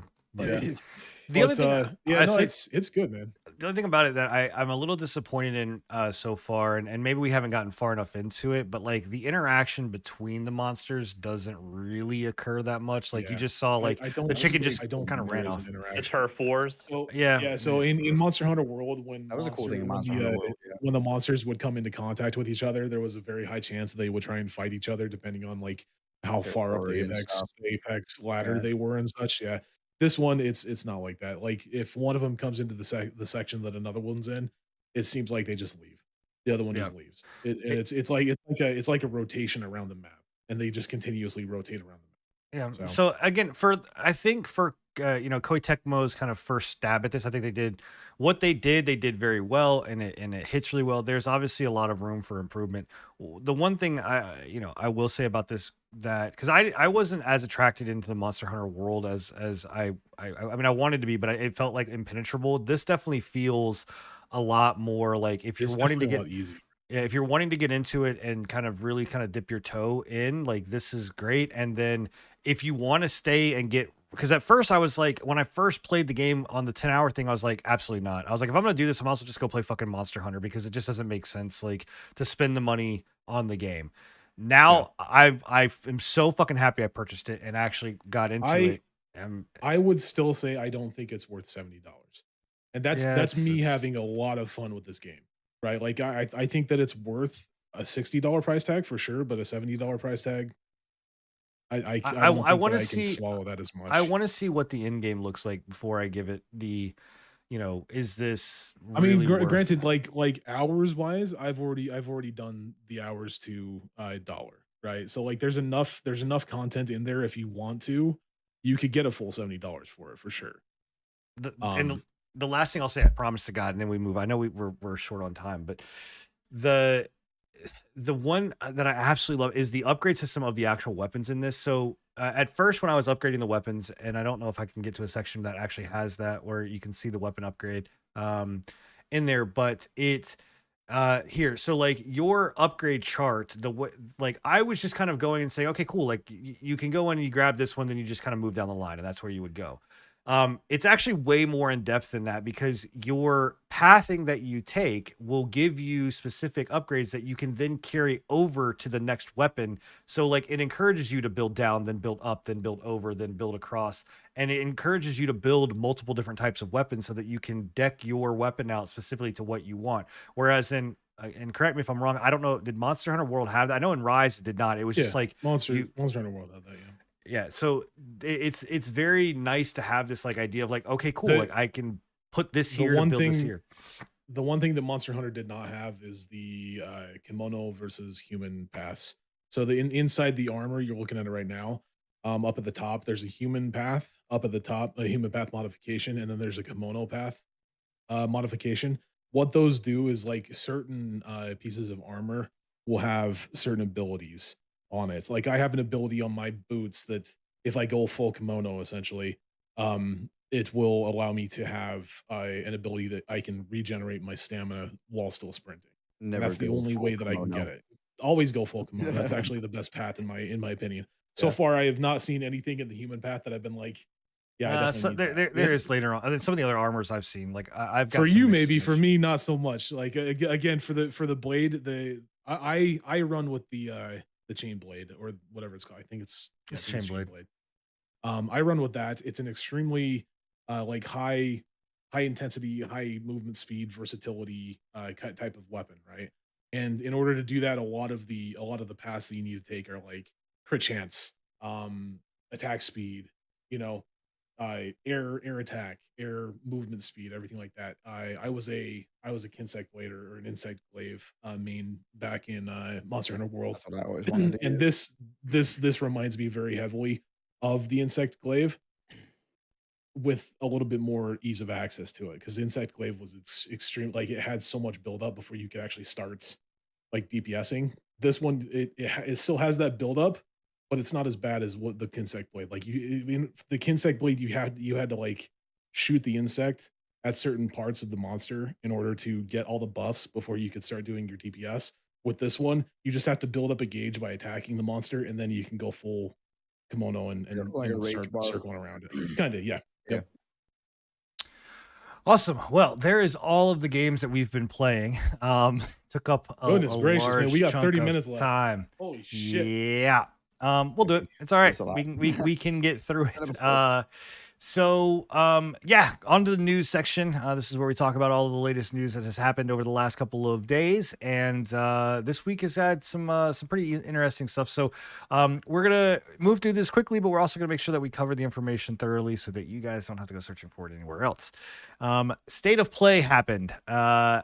And this was, if you're not familiar with State of Play is PlayStation's kind of showcase of kind of their upcoming things that are happening in the next couple months, where they highlight games, equipment, all of those kind of things that happen. Think of it as like Sony's version of Nintendo Direct. Yep. And so this one happened a couple days ago, and for February, and this was they really deep dived into Suicide Squad, and they talked Which looks about great to me. the You said it looks great. Yeah. Mm. Personally, in my opinion, at least. That's you. That's okay. Scruffy. Get out of here. wait a minute, wait. I'm gonna pause right here. Scruffy, are you telling me that you don't think that Suicide Squad looks good? No. Thank God I have somebody else on my fucking side. They went in the Suicide Squad. They had the PSVR 2, and they showed off a lot of titles there. Speaking of the PSVR, is that officially out on store shelves? Because I know that you can order it through Sony's online system. Does anybody know if it's actually out on store PSVR? shelves? The I don't VR know. 2. I think it's only through Direct. Okay. And then they took a look at the new Resident Evil 4 remake, Street Fighter 6, and a few other more kind of indie games that came out. Ooh, Wayfinder. That was the game that we've been looking forward to. Wayfinder was on there. It didn't show anything new that we had not already kind of seen or played, in my opinion. The NDA, we can't talk about it, but I have played it. I know Enigma has played it as well. Yeah. I forgot y'all played that. Yeah. All right. I'm gonna I found turn it over to you found it two. kind of interesting. Just really quickly on the Wayfinder thing. I found it kind of interesting that they're making it an exclusive for the beta on the PlayStation. Yeah. Considering it's already available. As far as I know, I'm pretty sure I can go and log into it right now still. No. On Steam. Can you not? No. Is it dead? It was Yeah. probably a timed. Yeah, it was Okay. it was just a closed beta. For a certain amount of I time. got you. Okay, the only thing I'm going to say about the State of Play, then you guys can have at it and do what you want to talk about it. All I'm going to say is that to me, this is for me, it was just underwhelming because the PSVR 2 is extremely expensive. It's $500 to get into this. When we're talking about a console VR, right? When it's expensive to get into on top of the system.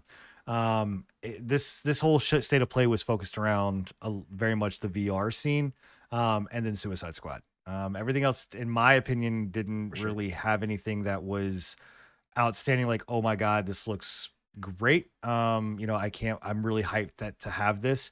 And before it is brought up, I will knock Microsoft because their showcase that they did last year, they showed a lot of games, looked great. All the games were amazing, and they have failed to deliver on a single fucking one of them. Nothing.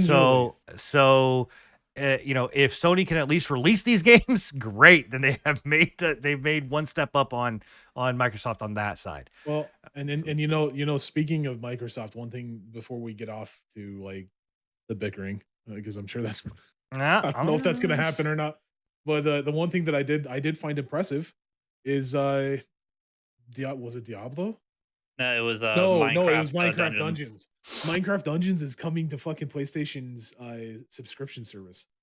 I guarantee that won't happen if the fucking Activision deal doesn't go through. How does that go? How does that happen, man? Like how? What? I was so shocked about that. I was like, wait. You know what else is That's a coming with Microsoft that's a in Microsoft franchise. in that same bundle? Battlefield 2042, Yeah. which No, that game there was on sale there for was a like lot 20 of bucks at one point. there was a lot of stuff that I was shocked about on that bundle, man. I was like, "Holy Yeah. crap!" Like, I don't know how they do that. But anyways, continue. Well, this is y'all. I mean, y'all were y'all Um, y'all were hyped up about I'm this. honestly pretty much in the same mindset as you, though, Sid. I can't really say too much. Like, I'm nor impressed or really, you know, just kind of neutral on everything. I mean, it looks okay. Some of these games, I didn't get a chance to look at all of them, but I thought Green Hell on VR would be kind of cool. I never played that one, but I always kind of wanted to. I feel like that game would be kind of creepy, honestly, kind of scary to play on VR. But no, I'm pretty neutral on it all. It was a state of play. It seemed like, for those who enjoy Sony and all, thanks Sony, uh, that maybe it was good for them. I don't know. I got really not too much more to say on it. I think a lot of because I see where both of you guys are coming from, and I feel like people went in with the wrong expectation of this one, and I feel like that's on Sony for having an unrealistic expectation because they didn't advertise what to expect from this one and what to expect from what they're going to be doing in a month and a half. I always kind of Um, hyped these up too. I mean, well, State of Play are they didn't say big anything things. about this. It was very low key. They didn't really advertise it. People just saw State of Play and assumed that it was going to be a big showcase similar to what the State of Play is around E3 time, Yeah, and it really wasn't. It was more of a VR showcase overall, and then other developers like basically buying out advertising spots for the rest of it because most of what they showed were cross-platform games. They showed Resident Evil 4. They showed uh, Suicide Squad. There's another one that I'm trying to Well, remember. Street Fighter 6. Street Fighter 6. Yep, they showed yeah. off new characters. It for a showcase about Sony, it was weak on the Sony front, but I think that should have been expected, and they could have alleviated a lot of that viewer frustration that Twitch and YouTube viewers had about the showcase if they just would have been like, yeah, this is going to be basically a tech showcase for the PSVR 2. We're going to be showing off some other third-party games along with it, but all of the other games, like the big stuff for Sony, is going to be shown around E3 time during our state of play in that spot because that's what's going to happen. They've there's been leaks. They've had people uh, interview Sony reps that said yes, this is going to be a low key thing. All of the other stuff is going to be more centered around that E3 gaming showcase time frame, like what Xbox does, what Nintendo does. Yeah. So And that expectations were wild. People were rightfully upset if they went in with those expectations. As far as Eh, a showcase of the VR goes, I think it was a decent showcase. There's some interesting stuff. That Synapse game has me pretty intrigued. Can I The shooter with can the I glove. can I just say that, like, as a person that's not generally a Sony fan, like, I'm sure that's a shocker to everybody on our podcast right now, right? Um, as a person that's not generally a Sony fan, and as a person that went into this without really any expectations, I literally was like, "Ah, I have a spare an hour. I'm just gonna go and you know fucking stream it, and we'll hang out and probably make fun of Sony, right?" I didn't think it was that bad of a showcase. Like it, I don't see why people were pissed. I mean, I can kind of see that if you again when it comes down to like there wasn't a lot shown. Yeah, sure, 100%. I agree with that, but vice versa, the same thing can be said for Microsoft, and we've already said it. Microsoft didn't show all that much, and what they did show, well, nothing came out. Right? Microsoft showed a lot. They just didn't bring anything out. Like they Yeah. showed a Yeah. shit ton of games, but didn't release anything. I think where people are upset with this is, like Bill said, and that was one of my biggest qualms. Was like it was. I don't even know if like the only reason I feel like this was done and really out there was because of the VR. Like the VR release, they need to hype it. They need because I don't think too many people really knew that was coming, and that was like I think they knew that it was happening, but like they didn't realize it was releasing. Like I think so they Yeah. like cool, let's put a state of play. But if you break down what was shown, I think where people are like, okay, well, Destiny 2 Lightfall, we already knew about all this. Suicide Squad, sure, you got you know they really spent a lot of time on Suicide Squad, so that was their big thing. Humanity, Resident Evil 4, okay, but it's cross-platform. Street Fighter 6, okay, but it's cross-platform. Baldur's Gate 3, okay, but it's like that. Like Bill said, it was so much cross-platform, and the stuff that was Sony exclusive were these very like niched out indie games of like Goodbye Volcano High, the Foglands. Oh yeah, Goodbye Volcano. I knew that you would fucking say something about it because it's fucking furry, bro. I knew it. Oh my god. Anyway, I'm running down a list that's on PlayStation's blog, ass. So right, sure. I'm just right. You know, I think that's where the trepidation comes from of being like, this was a letdown because there was so much of this niche, like I said, again, content. just coming from somebody that's not a Sony fan and that had no expectations going into this. I thought it was okay. I thought it was decent. I was it was for a the good hour. it was a good showcase of the tech. Another thing on that, because they did announce all the new games that they're going to be adding to the PlayStation Plus subscription model. On top of Minecraft Dungeons being added to it, which is mind-boggling. Crazy, that is pretty funny. They actually showed that that Legend of Zelda like game that they showed off. It's I got it. It's Teachia, TCHIA. Sia or something like that. I think it was Sia or It's going to be a day one release on PlayStation Plus. So they've again are showing that they're kind of backpedaling on the we're not going to day one release games like what Xbox does. They have to. They have to, dude. Right. There's no way that they can get away with it. Xbox is doing it left and right. Like there's no way that they can get away with not doing it. Yeah.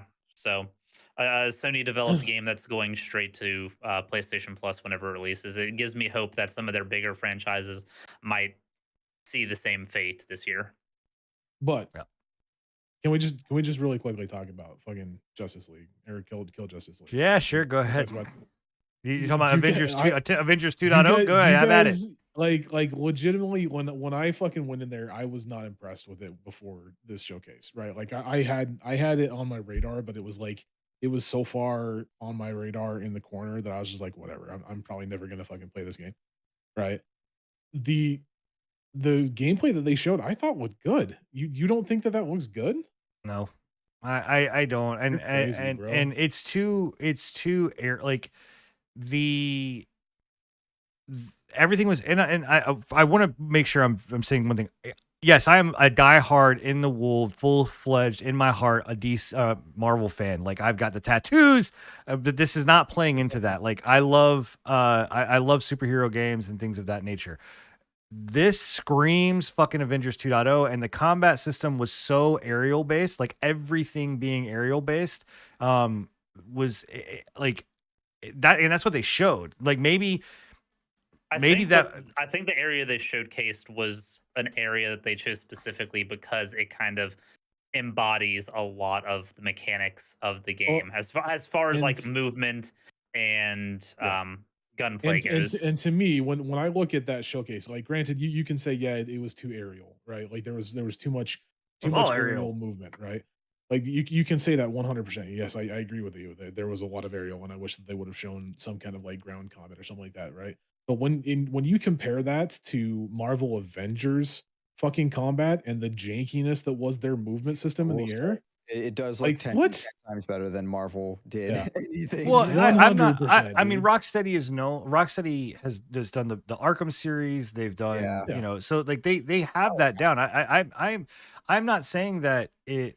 Again, my qualm wasn't that the combat looked all of it looked terrible. It was that it's all like everything I have seen is aerial based. Like this is the first, like, so yeah, to your point, maybe it is that they only showcase this for the aerial movement and that's what they wanted to really highlight on or whatever else. Maybe there's more, you know, grounded combat, but the other things that layer on top of that scare me are the farther and farther that showcase went, they talked more and more about the same shit that Crystal Dynamics talked about, where this is an always on live service game. This is a fucking like when they showed the but did you expect that? Did you expect that wasn't going to be the case? Yeah, I did. I expected this to be a 4-player co-op, bro. They're never going to fucking drop that.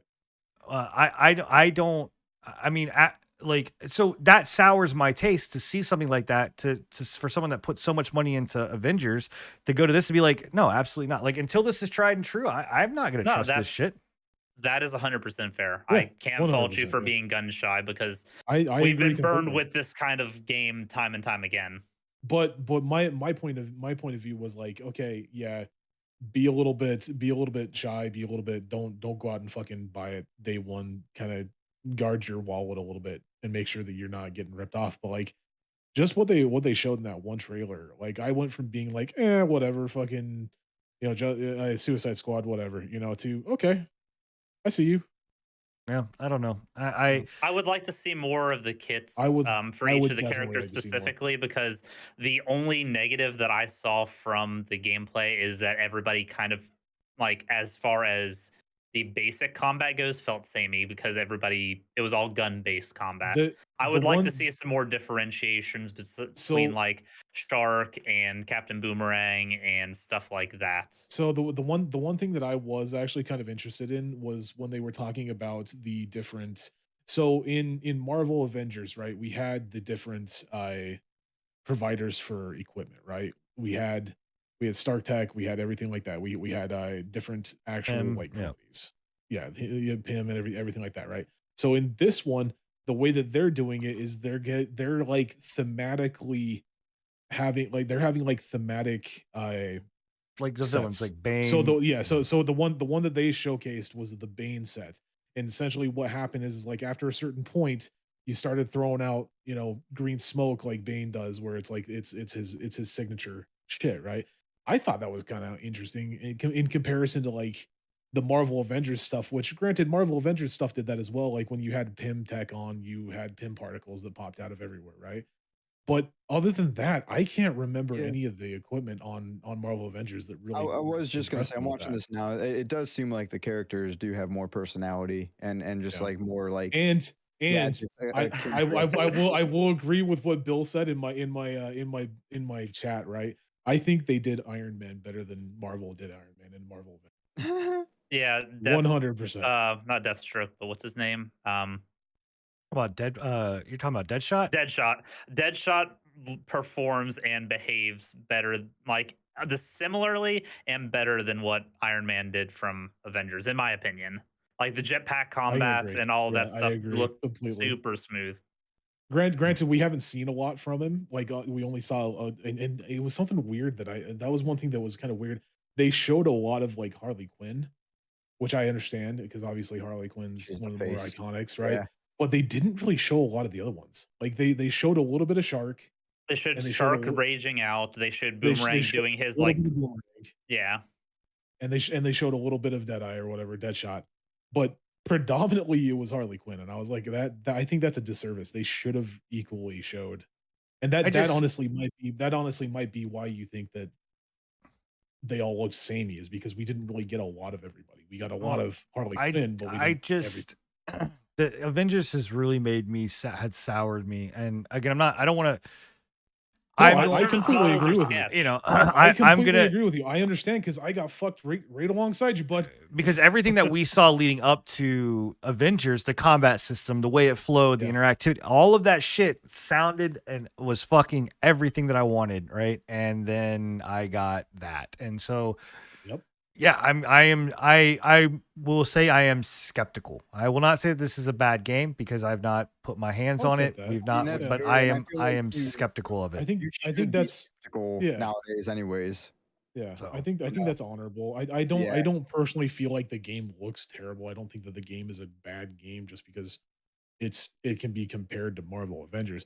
I think it looked interesting. I think there was some instances, some little systems in there that I was like, okay, that's kind of a cool system. Like the thematic armor. I thought that was kind of an interesting system. If they can, let me preface that, if they can make it unique for multiple different armor types, yeah, like if it's just Bane and that's it, and that's the only one that does anything special, that's like visual or that like does huge changes, then fuck them, you know. it's a And weird and and choice. and on top of that, sorry, I don't mean to interrupt you, but on top of that, they said that they will be bringing out other player characters. If they can bring out, because like they have a ton of fucking villains that they could do Yeah, Joker, but they could do fucking that's what I Penguin, was they about could to do say. everything. They can do so. Well, they can't because Penguin is in the game. Penguin is Part of a the story. He yeah. was a side character, They wasn't he? they Yeah. uh so they do, but they don't because the Suicide Squad lore, unless they're just gonna butcher this all to fucking hell, the Which I Suicide don't think Squad Rocksteady would. lore is very close to, like, it is the roster is extremely close. Like, it was not a massive roster. It's very close to what you see here, maybe with one or two other characters that they're obviously they're the DLC as, but as a live service game, I don't know how you continue. I don't know. We'll see. Yeah, we'll It's be see. interesting to see what they do, because like if they can bring characters like Bane, if they can bring characters like Joker, everything like that, I think it'll be a really good try at that kind of, and as long as they can do it good, like if they do it like fucking Marvel Avengers did, where it was just basically copy paste from another fucking character, then no, you're never going to be successful with that. I You wouldn't be have to make surprised if they each add Rick individual Flag. character unique. Yeah, they could. I mean, they Yeah. could add Red I Flag. wouldn't be surprised if they had, like Rick Flag or like some of the more iconic ones from like maybe the film franchise, like some of the more like face recognizable ones. they- They gotta add Danny DeVito. What? as Penguin. Oh my God. I'm He just is I saying, one- mean, I mean, they kind of did. he Is is a in penguin, there, yeah. and he is very close to the Danny DeVito penguin. So That's actually awesome. I'm no DC fan by any means, but I will say the one thing about DC that I can admire is they do their villains pretty well. I enjoy DC villains more than I do DC heroes. So there is part of me that is looking at this game. I'm like, okay, I could see, a chance that maybe I could get into it. I just want to see more. But this showcase definitely showed, more promise than the previous like trailers that we've gotten. It wasn't bad. Isn't this game coming out like in May? I think it's right around the corner, isn't it? Soon. yeah, it's May 26th, I think. Pretty soon. Gotcha. All right. We'll keep up with as it comes out. Sorry to hijack that a little bit. I know we're like, It's okay. It's literally, I'm literally getting chat. I just want you to understand the discourse that's happening in Discord right now. I am literally getting yelled, being like, we need to move this on by Enigma, who is then in turn derailing the fucking show. So this is, I am in a catch-22. I can't win. Hey, it's my turn to have more things to talk about than you, sir. Don't be pissed off just because I get more screen time, okay? Oh my God. All right. So the ongoing saga, we've talked about this a little bit tonight, where we talked about the state of play and Minecraft and how it's crazy it's showing up, but on the PlayStation Store. But the ongoing saga that is Microsoft Activision, buyout continues to always kind of deliver. So two things happened that were big news in this, and so we can keep you updated with it. The Microsoft basically said, we heard that there was talks with Nintendo. Like, we always knew that's been going on for a while. Them talking about bringing Xbox Live Service to Nintendo, Game Pass to Nintendo. Those talks have been kind of rumored for a while. Now they have basically said, "Hey, Nintendo, you're going to get Call of Duty like that. If this goes through, you're getting Call of Duty, because Call of Duty has not been on Nintendo platform. Well, okay, yeah, but anyone that matters, like, so it's not mattered like this. So they have not had that. I don't know if anybody wants it, but sure, it's going to come to it, which we believe that is probably going to mean a new console is on the horizon for Nintendo that can push the current generation. It's gonna be rough. Yeah. It might be rough. I'm also kind of like skeptical to see it might be optimized enough to play on Switch, because it actually is optimized and it's missing a few like, I don't know, big features, but on mobile it's optimized pretty well. Actually, some people say it runs better than it does on PC. And then on top of that, they also said the big kicker here was Nvidia, who was an adamant against the buyouts. Microsoft lubed them up and said, we'll bring out games for you too, and you can have it on your streaming platform. And then Nvidia was like, oh, okay, yeah, we're for it. So GeForce Now, Xbox PC games is going to have that capability. Then on top of that, it was it came out. Now it did come out from a Microsoft side of things, so we can't 100% say it's true because Sony has not said this, but that Sony's deal with being the exclusivity that they had on like content and certain things for it is expires in 2024. So. I don't like basically what is being said now, and the rumor is that there's no way this is going to fail. Like at this point now, it's done. Like with all like the EU is already kind of laxed up on this. Sony has no real fight power now. The other companies are coming in. Nvidia was a huge blow to the case. It was a huge blow to the case. To be fair, though, like I don't think that Sony ever really had a lot. No, they could continue to pay to stall it all day long, but I mean, at a situation like we've talked about, they're at now at a lose-lose. What are they going to do? So if they lose this, if they lose the deal, right, and they piss Microsoft, and they continue to do what they're doing, and they want to piss Microsoft off enough, and they lose, Microsoft's going to say fuck them, right? If it gets passed without that, Microsoft can say fuck them. Let's just 2 more years of CODs. That's is there any kind of retaliatory clause in any of these things? If it was denied, could Microsoft get in trouble for like pulling things out of retaliation, or is that just? I'd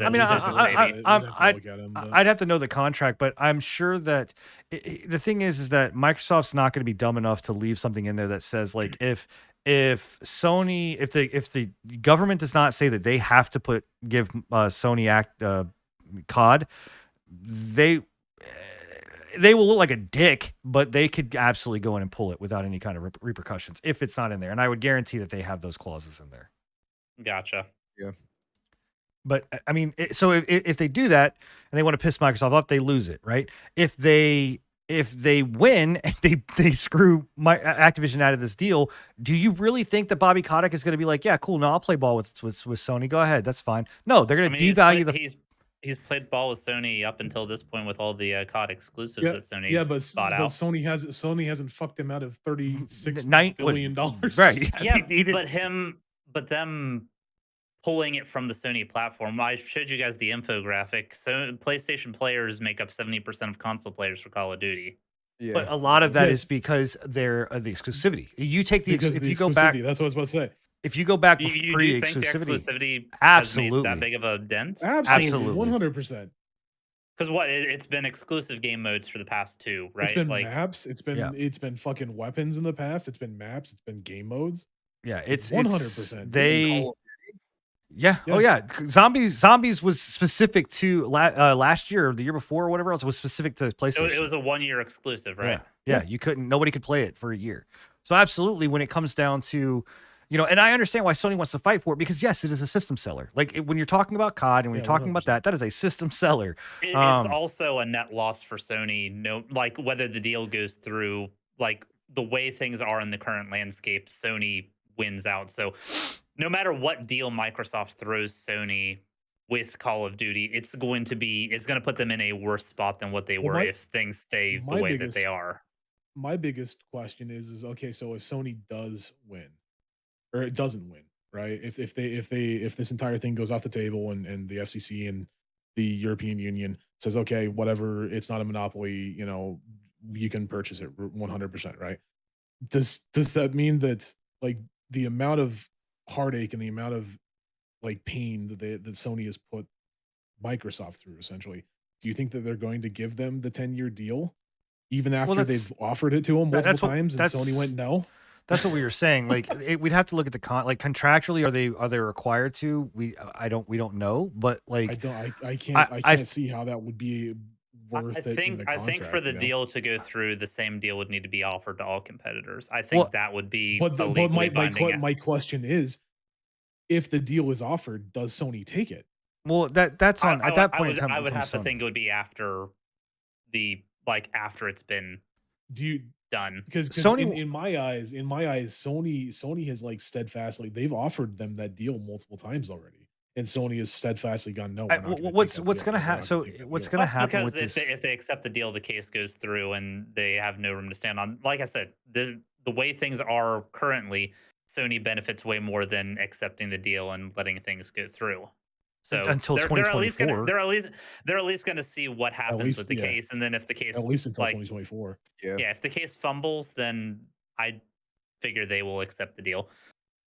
Yeah, I think what you're asking is, I think if Sony wants to continue to push, which I don't think they should, I think they stop at this point. You stop. It's done. Nvidia came on. Nintendo came on. Like more of a villain. Jim Ryan has Well, here's the thing. He's playing with his job at a certain point. Somebody at Sony exec is going to go and go, we have spent too much fucking money doing this. Yeah. Let it go and be done. And, by the way, here's your exit. Like, you are no longer here. And that's the same. And look, Microsoft went through the same shit before Phil Spencer, right? Right before Phil Spencer came in, they fumbled with all the fucking Connect bullshit and all that kind of crap. That was terrible. Like, so the only reason why I think Sony will get the same deal and fair treatment is because of Phil Spencer. Like, I think that he will honor it. I think he believes in gaming as a whole. And yes, he is there to obviously push Microsoft. Will Sony get exclusivity? Absolutely not. That will go completely to Microsoft. But they will get their 10-year deal. I don't see them pulling that. And I think that the Minecraft dungeons. My question wasn't will they. I mean, it was will they get the deal. The like outlying question was, do you think that they will accept the deal after they've gone through this much effort? They're gonna have to accept it. If they don't, that is a fucking. And Sony is hard headed sometimes. It's a killing blow if they don't, man. If they don't accept it, they're fucking done. I agree 100%. The inevitable, and they're being forced into a corner. And at a certain point, they have to accept it if they don't want it at all. I think the community would turn against them at that point because at this point. At this point, I feel like the community is looking at them and being like, "This is sad, guys." Like, they're side eyeing them like, "What the hell are you trying?" Sony's community is looking at him like, yeah, fuck down with Xbox. 100%. You're just talking about the outlier population. I think the majority of people that enjoy video games and console gaming are not like that. At first, Enigma maybe, but at this point in the game, I feel like Sony, fans are finally starting to be like, "Come on, guys! Like, you're really trying this? Like, give it up." I don't know. Those console wars have been ignited pretty hard now. They have, but I think it's a vocal minority of both of those sides. Well, talking about a vocal minority, we also have a vocal minority that showed up, and I don't know whether this is if it's still ongoing, or it'll be investigated more. But Dark and Darker, you guys are familiar with this. We talked about this on last week's show, right? Where this was a game that is BR/dungeon diver. We were talking. If you want to hear about it, go back to last week's episode, or check out the patch notes. Or the patch notes. Yep. But Dark and Darker is under fire right now.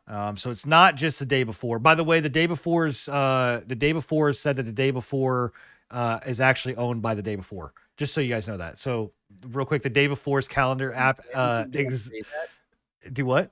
When did they say that? 13 years ago? I don't know. It was today. The day before.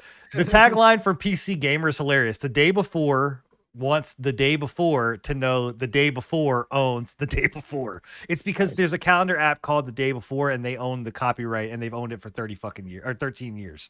So yeah. Anyway.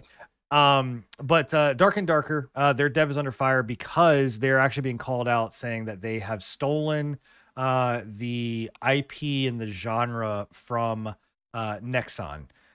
There's actually a pretty big rabbit hole on this that I think I'm going to make a video on about this specifically because of how far the rabbit hole goes. But the overarching TLDR is that some of the original devs from Nexon, which if you're unfamiliar, Nexon big in the gacha games over in I believe it's Korea, if I'm not mistaken. But anyway, huge conglomerate over there. Their part of their studio was working on a game that was codenamed P3 that they revealed in 2021. This game, they basically canned it and said no. When the people left and they formed their own thing, which started this, which is Iron Mace Studios, part of the dev team or part of the people that left Nexon. Basically revitalized P3. If you take, they started to create Dark and Darker. We cannot say that they revised it because they're denying it right now.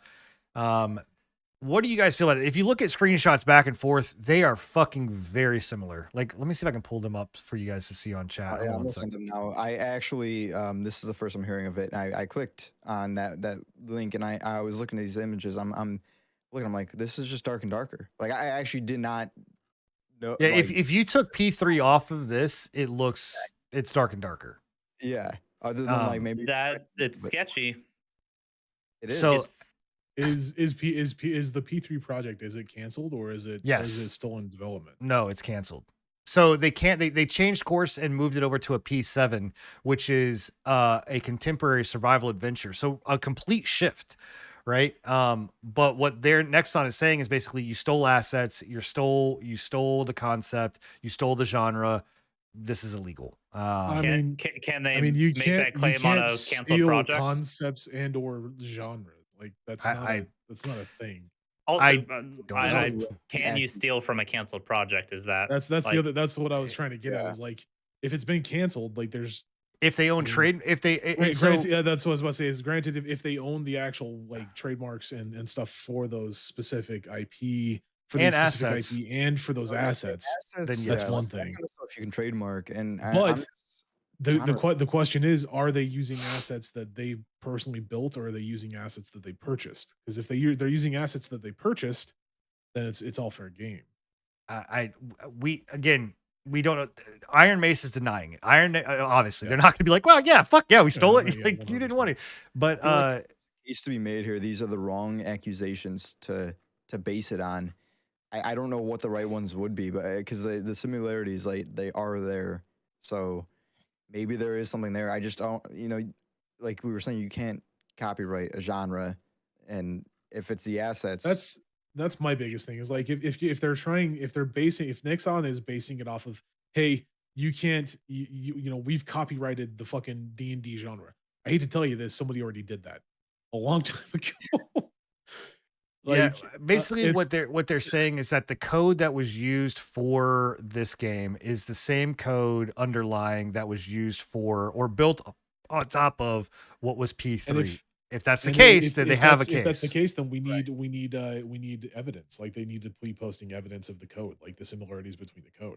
Yeah, Yeah, I think that it's a. I mean, so anyway, so that this is the article that's out there. Like I said, we're referencing, by the way, PC Gamer for their article that they posted here, and that's what you're seeing. So I don't know, I want to do a video on this because I think there's a deeper dive into it that we could kind of explore. But it is an interesting kind of subject. That's that's going on. definitely yeah, it's definitely thought provoking as to what you would entail would be like theft of a canceled project.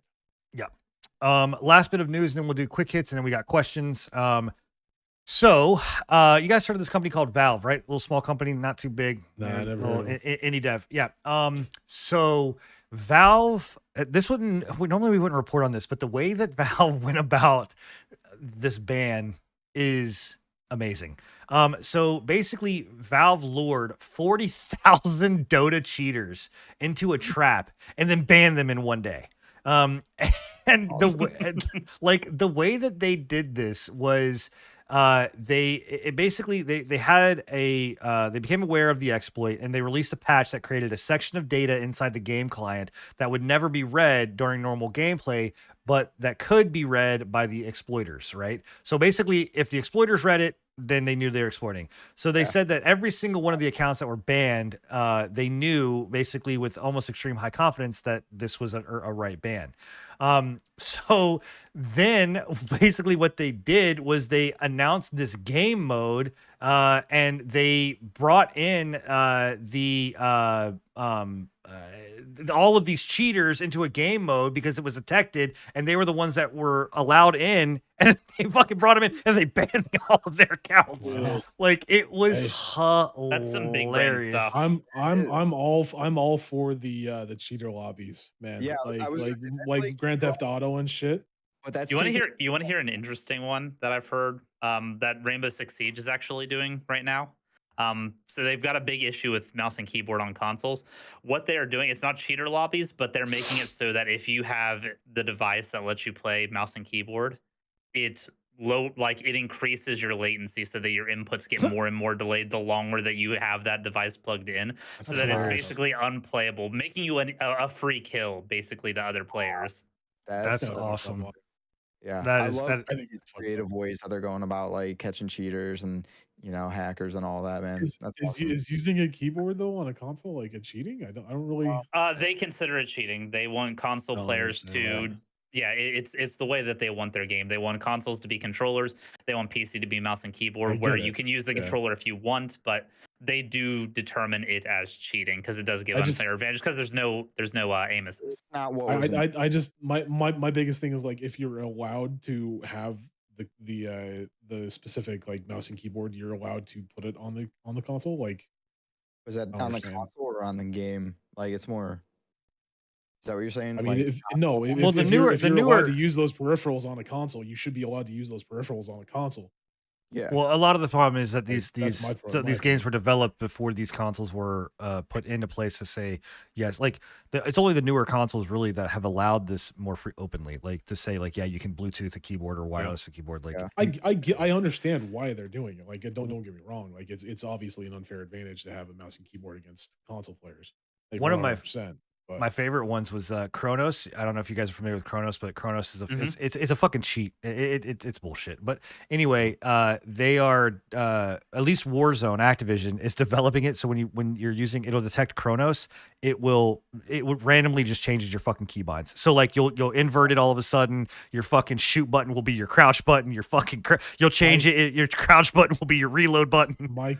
my question is when are they going to be able to detect the fact that you put a fucking thing of like clear tape with a dot on the center of your fucking Oh, TV? yeah, right. It's coming. Outside your window. that was the original cheating, bro. Back in the Right. day, man. Yep. All right, quick hits. I remember doing that shit on fucking what's it called? Gears of War. So quick hits. Throne and Liberty. If you're unfamiliar with this game, it's a game by NCSoft. It's an MMO that I was looking forward to. I don't trust NCSoft, but it still looks really dope. We'll have the link in the patch notes, but you guys can check this out. It is coming Wild to Star Bust. Why? Give I it up, didn't bro. poke you all Give it up. fucking day. You know, I didn't poke you once. You gotta I'm come. not poking. Bro. I'm with you. I'm right there with you. I never got the chance to play Sid. Wild Star. I would like a chance. Just say thanks, Sony. God damn it. Anyway, their Amazon, which I'm not happy about, is bringing this game over to the West. it's I'm not a good sure it's game. probably going to be fucked. That game, So I heard of yeah, Not only is it going to be fucked because it's Nexon and they're not Nexon, NCSoft. extremely or NCSoft. NCSoft. That's what I meant. it. They're extremely good about fucking these Eastern MMOs being pay to win as shit. But yeah. on top of that, now you got Amazon that has shown a track record of fucking. They're up the games. Blade and Soul Amazing. people, right? NCSoft is Blade and Blade Soul. Soul, Yes. Okay. Yep. That's all I needed to hear, baby. I think Yep. Aeon, and didn't they have Aeon? Isn't that them too? I think so. They're doing Aeon If I'm not too. mistaken, yeah. Yep. Yeah, they did Aeon. Diablo 4 beta got announced. It's happening this month on the 7th or the next month on the 17th. Super stoked if you purchased it. And the 20th. And the 20, it's an open beta on the 23rd to the 26th. Super excited about that. And No Man's Sky got their 163rd fucking update. Bro. And it is bringing a VR overhaul, which will match for the PlayStation VR 2. The VR update looks dope because their VR was a little janky.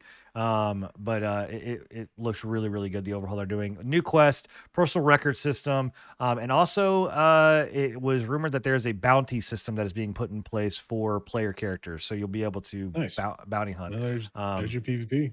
Yep. So Remember we were talking about that. We were talking about it on that last update. The game that keeps on giving, man. absolutely, dude. Dude. And then lastly, Riot has filed a trademark, I think, or what was it, Bill? It was the trademark that they filed? They're filing a trademark or patent or something for a MMO FPS akin to like a Destiny style. There's nothing that like definitive about what the game is going to be, but it is going to be an MMO FPS specifically. Woo! There we go. It's interesting, yeah, to say the least. Riot's been branching out a lot now. Their games have been amazing, man. But it's all been grounded in like, except for Valorant, it's all been grounded in like the League universe. So yeah, I'm very curious, man. They haven't done us wrong yet. Nope. Yeah, every game that they've done has been a banger. So I'm really looking forward to hearing about their actual. Oh man, like and they still have that actual MMO in development. They did confirm that this. I shouldn't say actual MMO. I should say traditional MMO. It's the FPS MMO is still an Yeah, but they did say that this isn't taking the place of that other MMO that they have That's good. in development. Yeah. There you go. All right. Well, boys and girls, I don't know. Did we have any questions in chat don't before we see any end? questions. We are good. All right, awesome. So we are over the timeline. So that thank you guys for not posting any questions. But if you do want to post questions, or you want to bring up topics, or you want to, have give feedback, input, and maybe cheekily, maybe one day be on the show. You never know. We don't know where we're gonna go with this. We have a Discord. Make sure that you join the Discord. You can get the link, which I think we're gonna post up here in a second. If you're in our live channel, you can get that. But you can also again find it on our Twitter. You can find it on our YouTube channel in the patch note. You can find it all over the place. Join our Discord. Go in there. Talk with other people that enjoy the podcast. Give your input. You can also find all of our shows, all of our past VODs on our YouTube channel, on our Twitch channel, and on like I said, Anchor or Spotify or anywhere else that you want to listen to podcasts. We are there. You can catch us on those different platforms. Also, if you just want to catch each of us individually, we all stream. Enigma's a little bit more of a shadier person. You may find him on Kick. You never know. His little robot can be doing really weird things.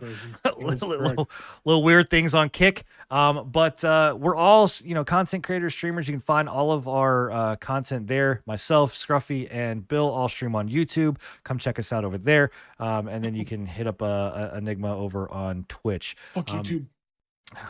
God. Okay. All right. Don't go to Enigma stream. Yeah, anyway. Okay, but you guys all have a wonderful night. Episode 75. Oh, wait. Oh, you know what? Whoa. Let's Hold on a second. Wow. Chill your titties. Let's rewind something real quick. And let's do we announce it? Do we tell them? Do you think they should get it? Do they get it this week, or should we make them wait? Do you think they deserve it? You guys deserve it. You guys been good enough. This is starting to get into some weird kinky shit. Do I need to? Where's Nora? Have you guys bought my feet pics? Have you earned your reward yet, guys? I'm in hard territory here. Yeah. Right. Have you? No, I'm not going there. All right. So this is something that we have as a podcast have talked about for a long time, and we have gone back and forth on whether or not we wanted to announce this or do this. And we've 75 episodes. That's a lot of fucking episodes. Yeah, that is a lot of episodes. A couple years, man, of us doing this. Dude. So we are happy to announce that we used to do this bi-weekly. And we are starting next week going to be doing this every single week. You are going to get a weekly dose of the Pre-Patch Podcast every single week going forward on Thursdays at 10:30 Eastern. Barring that there's not a fucking snowstorm or my internet doesn't take a shit, you will get us live every week. Snowstorm in the desert, bro. Yeah, what the fuck is up with that, man? It's the end of the world. So, and the Pre-Patch Podcast is going weekly. Let's go. We are going weekly. So super excited about that. One more step to just legitimizing ourselves as the best podcast on the planet and really the universe. I found out that some Klingons were listening to us. Kind of cool. We are going to go weekly. Super excited about it. We will catch you guys next week for the Pre-Patch Podcast, the inaugural Pre-Patch Podcast weekly. All right. We are outie. Bye, guys. Doses. Bye.